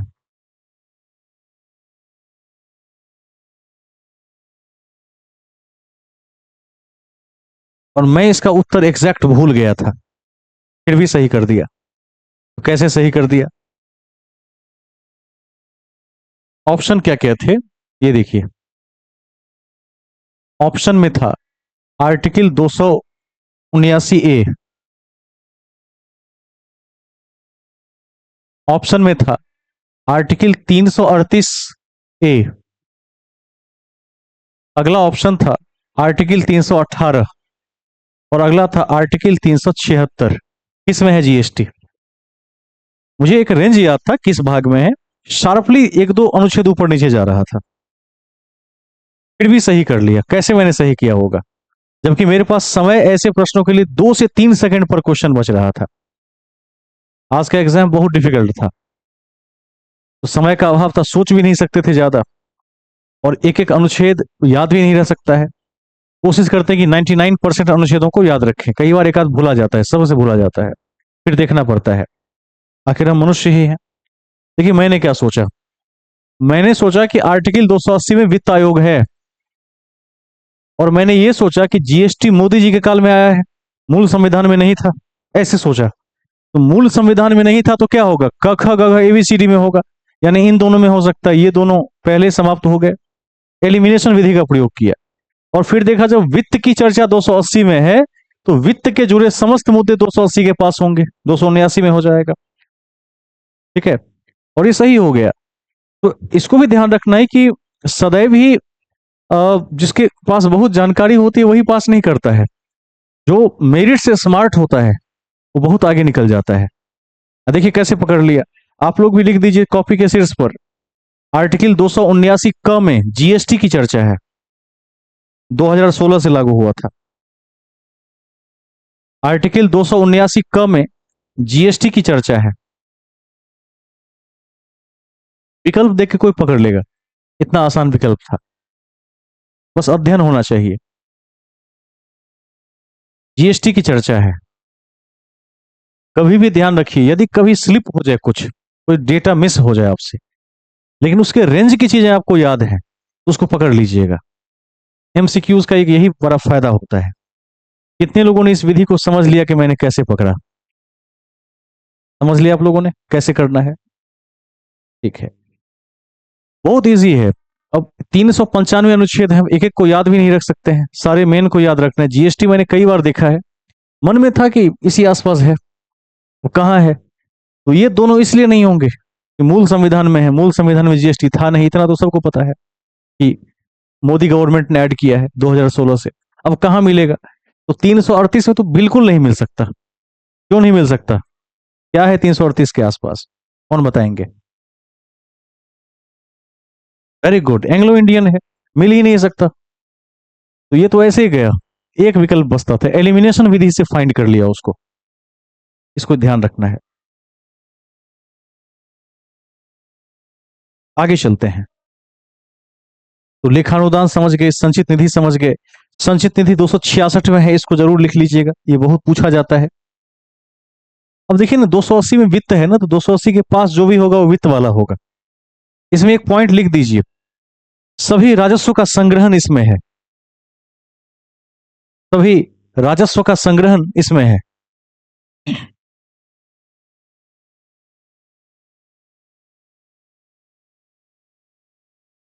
ठीक है, नेक्स्ट पॉइंट, अगला बिंदु।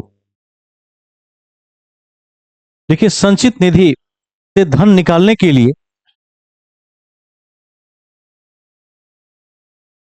संचित निधि से धन निकालने के लिए संसद में विनियोग विधेयक, एप्रोप्रिएट बिल, विनियोग विधेयक, एप्रोप्रिएट बिल, एप्रोप्रिएट बिल लाया जाता है। लाया जाता है। नेक्स्ट, आकस्मिक निधि, कॉन्टिजेंसी फंड, आकस्मिक निधि, कॉन्टिजेंसी फंड,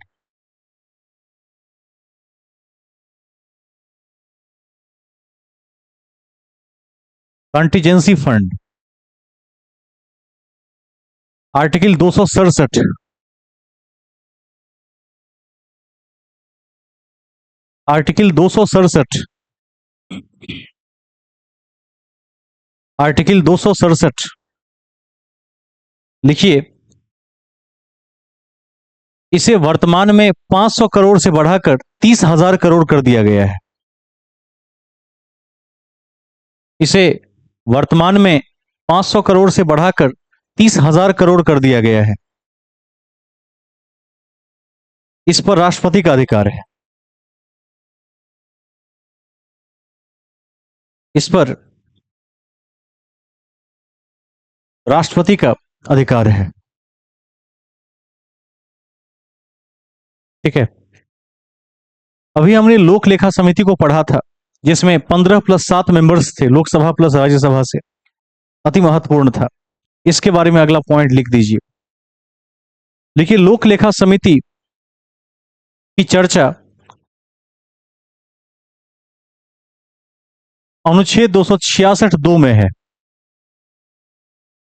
लोक लेखा समिति की चर्चा अनुच्छेद 266(2) में है।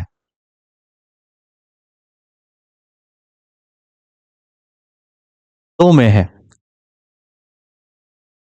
इसमें वैसे धन को रखा जाता है, इसमें वैसे धन को रखा जाता है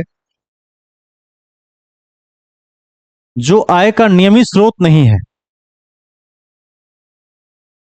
जो आय का नियमित स्रोत नहीं है,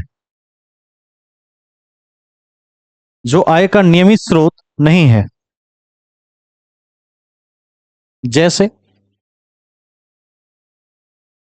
जैसे सरकार के बचत पत्र से प्राप्त पैसा, सरकार के बचत पत्र से प्राप्त पैसा, बचत पत्र से प्राप्त पैसा।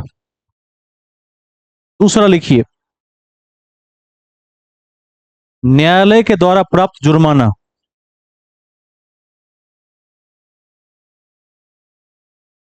न्यायालय के द्वारा प्राप्त या वसूला गया जुर्माना। और एक लाइन ऐड कर दीजिए, यह भारत सरकार के नियंत्रण में है, यह भारत सरकार के नियंत्रण में है।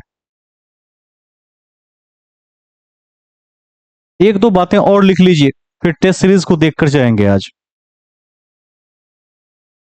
देखिए, स्टार देकर तारांकित प्रश्न, तारांकित प्रश्न, स्टार्ड क्वेश्चंस,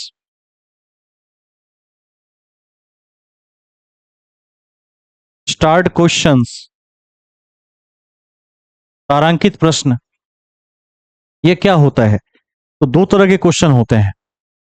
एक ऐसा क्वेश्चन सदन में होता है जिसका मौखिक रूप से जवाब देना पड़ता है, जिससे भी पूछा जाता है। अक्सर विपक्ष सत्ता पक्ष के मंत्री से पूछती है, तो उन मंत्री महोदय को इसका उत्तर मौखिक रूप से देना होता है, व्याख्या करके। एक होता है अतारांकित प्रश्न। इसका उत्तर क्या होता है? लिखित में दिया जाता है। क्योंकि सदन की जो कार्यवाही होती है उसकी एक समय सीमा होती है, और प्रश्नों की संख्या इतनी ज्यादा होती है कि प्रश्नों का, हर प्रश्न का जवाब मौखिक रूप से देना संभव नहीं होता है। तो जो मेन मेन क्वेश्चन है, अति महत्वपूर्ण मुद्दे, उसको हम तारांकित में रखते हैं, और उससे जो थोड़े कम महत्वपूर्ण है उसको अतारांकित में रखते हैं। मंत्री महोदय अपने पीए के माध्यम से उसका जवाब लिखवा कर भेजते हैं बाद में। तो आपने लिखा है तारांकित, इसमें लिखिए ऐसे प्रश्नों का मौखिक उत्तर दिया जाता है, ऐसे प्रश्नों का मौखिक उत्तर दिया जाता है एवं उससे संबंधित पूरक प्रश्न भी पूछे जाते हैं। उससे संबंधित पूरक प्रश्न, सप्लीमेंट्री क्वेश्चन भी पूछे जाते हैं, पूछे जा सकते हैं कर दीजिएगा, पूछे जा सकते हैं। इसका क्या मतलब है?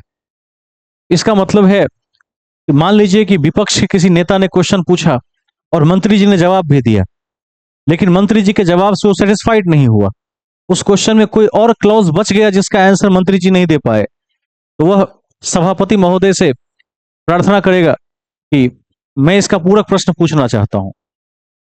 और मंत्री जी कहेंगे नहीं नहीं नहीं, हो गया, जो जवाब देना था दे दिया। लेकिन प्रतिपक्ष के नेता नहीं मानेंगे, वो कहेंगे मंत्री जी को पूरक का जवाब भी देना पड़ेगा। और फिर जो अध्यक्ष महोदय होंगे वो मंत्री को फिर इंस्ट्रक्ट करेंगे, ये बिल्कुल सही कह रहे हैं, आपको पूरक का भी जवाब देकर जाना पड़ेगा। उसका जवाब भी मौखिक रूप से दिया जाता है और सबकी प्रॉपर वीडियो रिकॉर्डिंग होती है और पब्लिक चैनल में पब्लिश भी किया जाता है। जैसे आप राज्यसभा टीवी को देख सकते हैं, सबसे अच्छा जरिया है इसका। तो पूरक भी पूछे जा सकते हैं। इसके बाद लास्ट पॉइंट लिखिए आज का, अतारांकित प्रश्न, अनस्टार्ड क्वेश्चन। अनस्टार्ड, इसी में अन लगा देंगे, अतारांकित प्रश्न, अनस्टार्ड क्वेश्चंस।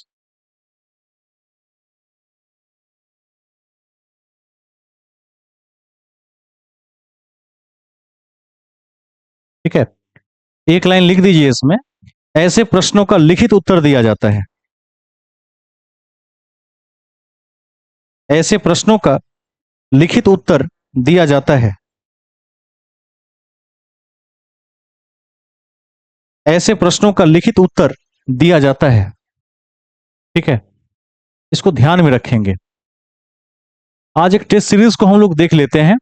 इसमें विधायिका से संबंधित जो केंद्र के प्रश्न हैं, ऐसे 50 प्रश्नों का लगभग समूह है आपके सामने, उसको देखकर ही क्लास को विराम देंगे। और अगली क्लास से हम संघ की न्यायपालिका को देखेंगे। जब संघ की न्यायपालिका समाप्त हो जाएगी तो फिर राज्य की कार्यपालिका, विधायिका और न्यायपालिका को देखा जाएगा। जवाब देने के लिए सभी लोग तैयार रहेंगे। कोशिश कीजिए कि आप वीडियो मोड में रहें।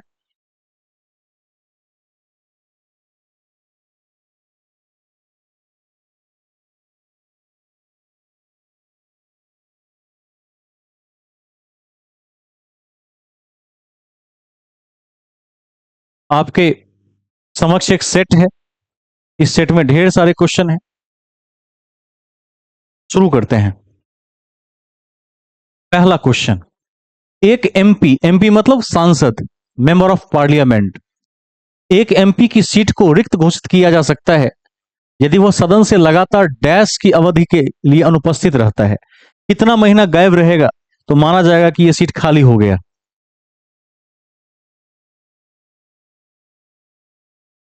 6 माह, 2 माह, 3 माह और 1 वर्ष, क्या होगा? इसका उत्तर होगा इनमें से कोई नहीं, इसको याद रखेंगे। ठीक है, फिलहाल जो इसका नया एक्ट है इसके हिसाब से कोई नहीं होगा इसमें से। इसकी चर्चा हम करेंगे फिर। इनमें से कोई नहीं हो जाएगा। हाँ, कहा जाए वो प्रावधान था, वो प्रावधान था, लेकिन उस प्रावधान में अब संशोधन हो गया है। अब इसे सभापति की इच्छा पर्यंत रखा गया। अब इसमें क्या है, जैसे इसमें एक से अधिक हो सकता है। क्यों हो सकता है? इस सभापति को लगता है कि 2 माह से नहीं आ रहे हैं तो पत्र भेज सकते हैं कि आप कहाँ हैं। जैसे अमिताभ बच्चन की पत्नी को एक बार भेजा गया था जब वो एमपी थी। ठीक है, तो इसको ध्यान रखिएगा कि ये सभापति के मूड पर डिपेंड करता है। 6 माह भी हो सकता है, 2 माह भी हो सकता है, लेकिन पहले फिक्स टाइम था इसका। अब फिक्स टाइम नहीं रहा है इसका। कुछ मुद्दों पर काफी बवाल होने के बाद इसको वापस ले लिया गया है। तो इसका उत्तर जब कभी है तो ये वाला ऑप्शन की, या तो कोई नहीं या एक से अधिक को टिक कर दीजिए, इससे बचिए अब। ठीक है, वो बदल गया है। बिहार से लोकसभा के लिए कितने सदस्य चुने जाते हैं? कितना होगा? 40 हो जाएगा, याद रख लेंगे। राज्यसभा में होते हैं, तीसरा का उत्तर कौन देंगे? कौन सा ऑप्शन? इसका सी हो जाएगा। 250 मेंबर अधिकतम हो सकते हैं, जिसमें से 12 मेंबर्स का मनोनयन साहित्य, कला, विज्ञान, समाज सेवा और सहकारिता के क्षेत्रों से किया जाता है राष्ट्रपति के माध्यम से। लोकसभा में पहले 2 का मनोनयन होता था, लेकिन उसको भी हटा दिया गया है। फिलहाल 10 सालों के लिए एंग्लो इंडियन को टाल दिया गया है, वो नहीं लिया जाता है अब। निम्नलिखित कथनों में कौन सा एक सही नहीं है? पहला देखिए, धन विधेयक संपत्ति के मामले में राज्यसभा शक्तिहीन है, ये तो ठीक है। सही नहीं है वाला पूछ रहा है। बाकी के 3 ऑप्शन में देख के बताइए कौन सा सही नहीं है। धन विधेयक की शुरुआत राज्यसभा में होती है, गलत है। धन विधेयक की शुरुआत कहां पर होती है? लोकसभा में होती है। लोकसभा का स्पीकर तय करता है कि धन विधेयक है या नहीं। राज्यसभा को केवल इसको रोकने की शक्ति 14 डेज तक प्राप्त है। तो बी यहां पर गलत वाला ऑप्शन है और यही उत्तर होगा। हमारे संविधान के अनुसार राज्यसभा का कार्यकाल क्या है? क्या है कार्यकाल? कभी समाप्त नहीं होता है।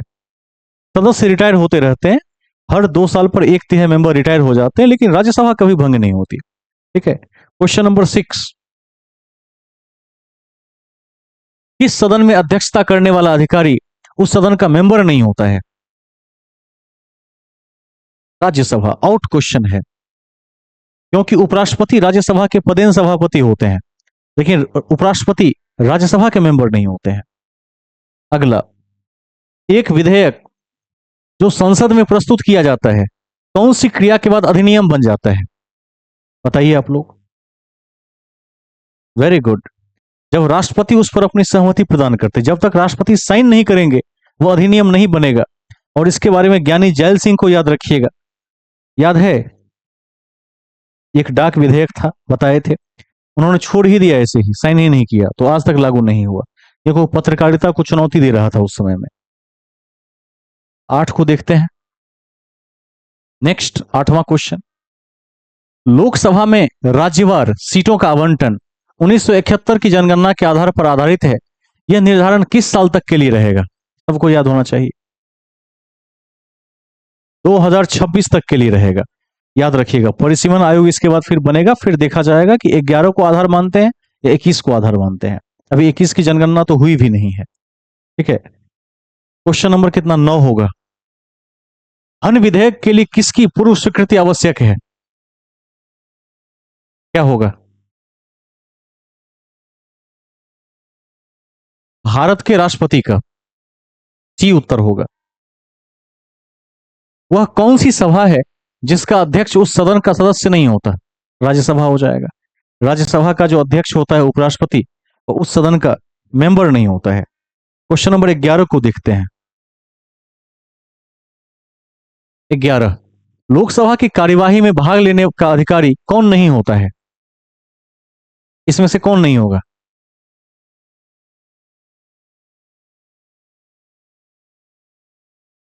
ठीक से देखेंगे, हड़बड़ाइए नहीं। देखिए, एक क्षमता डेवलप करना है। प्रश्न यदि समझ में ना आए तो दोबारा शार्पली उसको देखिए, कौन नहीं हो सकता है। समझिए ध्यान से। पहला है भारत का महालेखा परीक्षक, कैग। देखिए, कैग महान्यायवादी और सॉलिसिटर जनरल, ये सब राष्ट्रपति के द्वारा क्या है, नियुक्त संवैधानिक अधिकारी हैं। लेकिन जो सेक्रेटरी है, सरकार के राष्ट्रपति का सचिव है, ये तो एक आईएएस अधिकारी है। आईएएस अधिकारी भला क्यों जाएगा उसमें? वो तो राज्य का नौकर है, वो सरकार के मुख्य हिस्सों में आता भी नहीं है। तो इसका उत्तर क्या होगा? सेक्रेटरी होगा। ये आईएएस ऑफिसर होगा जो राष्ट्रपति का सचिव होता है। ये उसमें भाग नहीं ले सकता। बाकी सब भाग ले सकते हैं, महान्यायवादी भी ले सकता है।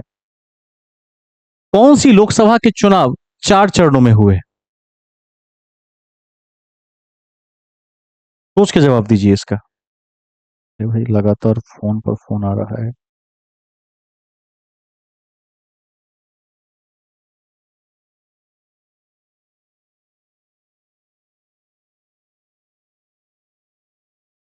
कौन सी लोकसभा के चुनाव 4 चरणों में हुए? इसका उत्तर क्या होगा? इसका उत्तर होगा 14वीं लोकसभा। याद रखेंगे। 14वीं लोकसभा में कितनी महिला सांसद है? 52। इस सबको याद रखेंगे। 52। लोकसभा के चुनाव में निर्वाचित होने के लिए किसी व्यक्ति के पास न्यूनतम आयु सीमा कितनी है लोकसभा के लिए? 25 साल है। राज्यसभा के लिए 30 वर्ष। राष्ट्रपति के लिए कितनी है? 35 साल है। पीएम के लिए कितना है? 25। ठीक है। राज्यसभा का सभापति कौन होता है? उपराष्ट्रपति।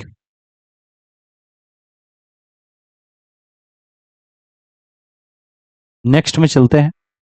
Question number 16। राजनीतिक शब्दावली में शून्यकाल का क्या अर्थ होता है? शून्यकाल का क्या अर्थ होता है? अभी लिखा है तुरंत। प्रश्नकाल के ठीक बाद का समय। 11 बजे में सदन के प्रश्नकाल की शुरुआत होती है। 11 से 12 प्रश्नकाल, 12 से 1 0 आवर। तो प्रश्नकाल के बाद का समय डी उत्तर होगा। 17। राज्य सरकार का कार्यकारी अध्यक्ष कौन है? कौन है? राज्यपाल है। केंद्र सरकार का कार्यकारी अध्यक्ष कौन है? राष्ट्रपति है। ठीक है। भारतीय राजनीतिक व्यवस्था में कार्यपालिका डैश के अधीन रहकर कार्य करती है? किसके अधीन होती है? विधान पालिका के अधीन या विधायिका के अधीन। 19। लोकसभा के आंग्ल भारतीय समुदाय को मनोनीत करने की शक्ति किसके पास है? भारत के राष्ट्रपति के पास है। लोकसभा का पहला आम चुनाव कब हुआ था? बहुत पूछा गया क्वेश्चन है। 1952 में हुआ था। इसको ध्यान में रख लेंगे। 21। लोकसभा के कम से कम कितने सत्र बुलाए जाते हैं? साल में कम से कम 2 बार बुलाना ही है। अधिकतम 6 महीने का गैप हो सकता है। राज्यसभा के सदस्य चुने जाते हैं कितने समय के लिए? 6 वर्ष के लिए। ठीक है। हर 2 वर्ष के बाद 1/3 मेंबर रिटायर हो जाते हैं। 23। कौन राज्य सबसे अधिक प्रतिनिधि लोकसभा में भेजता है? उत्तर प्रदेश 80 प्रतिनिधि हैं। 24 को देखिए। लोकसभा का कार्यकाल पूरा होने से पहले उसे भंग किया जा सकता है किसके द्वारा? Very good. प्रधानमंत्री की सिफारिश पर राष्ट्रपति के द्वारा। भारत में 12वीं लोकसभा के लिए निर्वाचन कब हुए थे? कौन बताएंगे?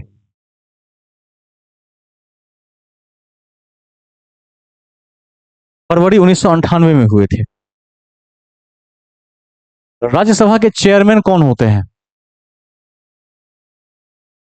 उपराष्ट्रपति होते हैं।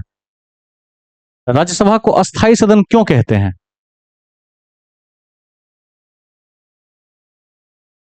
इसके उत्तर दोनों हो सकते हैं, बी और सी।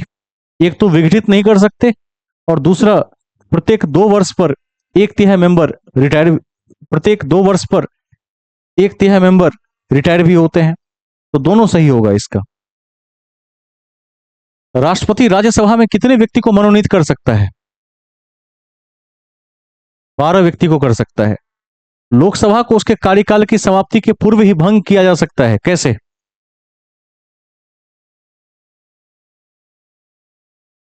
राष्ट्रपति के द्वारा मंत्रिपरिषद की सलाह पर। लोकसभा चुनाव का कोई प्रत्याशी अपनी जमानत खो देता है यदि उसे क्या प्राप्त नहीं होता है? कौन बताएंगे? क्या प्राप्त नहीं होता है?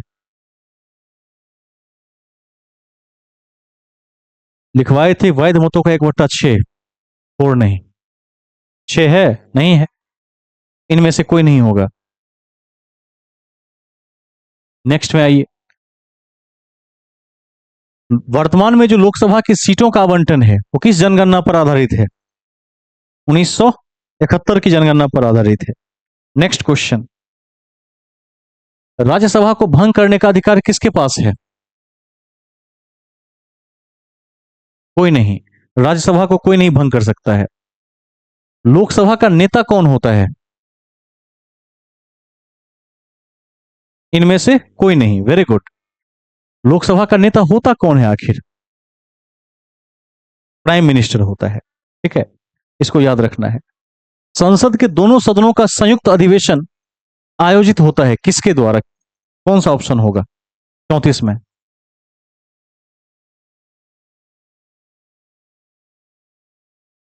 Very good. अभी लिखाए हैं कि जब किसी बिंदु पर मतभेद हो तभी ऐसी स्थिति आती है तो दोनों सदनों का संयुक्त बैठक राष्ट्रपति आहूत करते हैं। लोकसभा के स्पीकर का निर्वाचन कैसे होता है? 35। लोकसभा के सभी सदस्यों के द्वारा। 36 को देखिए, सिंपल क्वेश्चन है कि बिना किसी सदन के मेंबर हुए कब तक पीएम रह सकते हैं? अधिकतम 6 माह तक। 6 माह में किसी एक सदन की मेंबरशिप लेनी होगी। नेक्स्ट, 35। संसद के दो सत्रों के बीच मैक्सिमम गैप कितने का हो सकता है? 6 महीने का हो सकता है। जहां तक लोकसभा में प्रतिनिधित्व का प्रश्न है, कौन से राज्य दूसरे और तीसरे दर्जे पर है? तो समझकर जवाब देना है। वेरी गुड, बिहार और महाराष्ट्र। अगर कोई धन विधेयक लोकसभा द्वारा स्वीकृत हो जाए तो राज्यसभा कितने दिनों तक रोक सकती है? यह भी पूछा हुआ क्वेश्चन है। मैक्सिमम 14 डेज तक रोक सकती है। 40। निम्नलिखित में से किस विधायी सदन को समाप्त किया जा सकता है? लोकसभा को समाप्त कर सकते हैं। याद रखिएगा, केंद्र में राज्यसभा और राज्यों में विधान परिषद दोनों कभी समाप्त नहीं होते हैं। लोकसभा और विधानसभा को भंग किया जा सकता है। 41। निम्नलिखित राज्य या यूटी के क्षेत्र समूह में से किसकी लोकसभा में केवल एक सीट है? सोच समझकर जवाब देना है इसका।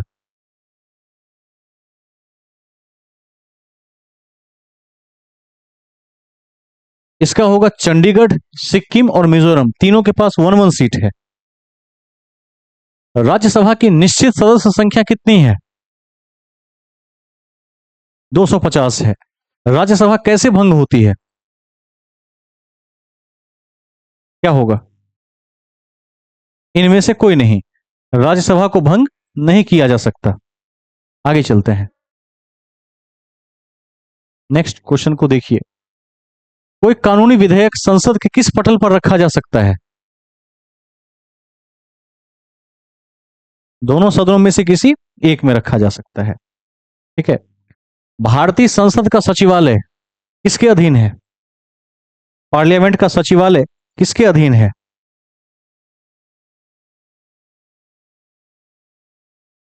बहुत अच्छा क्वेश्चन है ना। सचिवालय पूछ रहा है, कौन जवाब दे सकते हैं इसका? देखिए, संसद का जो सेक्रेटारिएट होता है वो थोड़े राष्ट्रपति देखेंगे, वो कोई अलग व्यक्ति देखेगा। सेक्रेटारिएट का मतलब होता है वहां की व्यवस्था संभालना। वो संभालता है संसदीय कार्य मंत्री। ठीक है, जिसके पास कार्य प्रभार होता है, कार्य मंत्री होता है, वो संभालता है। राष्ट्रपति का काम फंक्शनिंग करना है। ए होगा उत्तर। भारत सरकार द्वारा वित्त विधेयक सदन में पेश किया जाता है किस में? वित्त विधेयक और धन विधेयक दोनों लोकसभा में पेश किए जाते हैं। ठीक है। नेक्स्ट क्वेश्चन, भारत के संविधान में निर्धारित किए गए प्रावधानों के अनुसार लोकसभा में सदस्यों की संख्या अधिकतम कितनी हो सकती है? मैक्सिमम।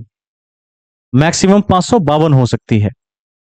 राज्यसभा के सदस्य बनने हेतु अर्हताओं के संदर्भ में विचार करना है। क्या सब अर्हता हो सकती है, कूट को देखकर बताइए।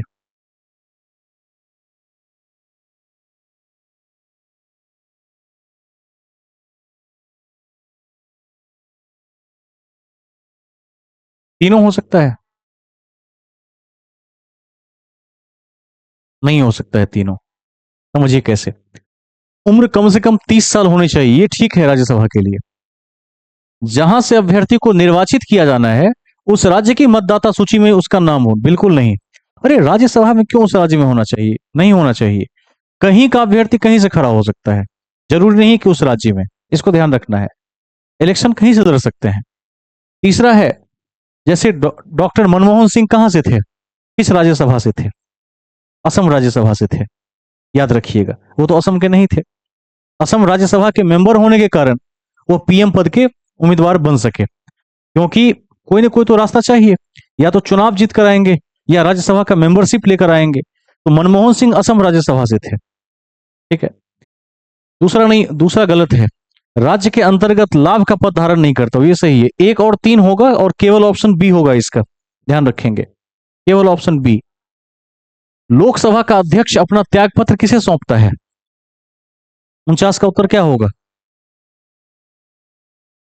उपाध्यक्ष को। Very good. नेक्स्ट, राष्ट्रपति आंग्ल भारतीय समुदाय से, तो पहले 2 का करते थे, अब ये बंद हो गया। 2 को याद रख लीजिएगा इसमें। निम्नलिखित में से कौन लोकसभा के सत्र का अवसान करने के लिए प्राधिकृत है? क्या होगा 51? लोकसभा के सत्र का अवसान कौन कर सकता है? देखिए, लोकसभा के सत्र को आहूत और अवसान करने की शक्ति राष्ट्रपति के पास है। अध्यक्ष के पास केवल क्या है? बोलने की शक्ति है, सत्र को शुरू करने की शक्ति है, लेकिन बुलाना और समाप्त करना दोनों घोषणाएं राष्ट्रपति करते हैं। स्पीकर सिर्फ बोलेगा उसमें। तो राष्ट्रपति उत्तर होगा इसका। यह सेट आपको अभी भेज भी देते हैं, तो सभी अभ्यर्थी एक बार अपने स्तर से जरूर देख लेंगे।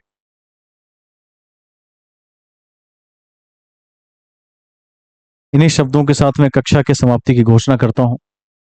जितनी अधिक शार्प पकड़ अपने विषय वस्तु पर रखेंगे, उतनी आपकी सफलता की दर बढ़ती हुई चली जाएगी। अगली कक्षा में हम संघ की न्यायपालिका को देखने वाले हैं और उसके बाद फिर राज्य में चलेंगे। शुभ रात्रि, धन्यवाद।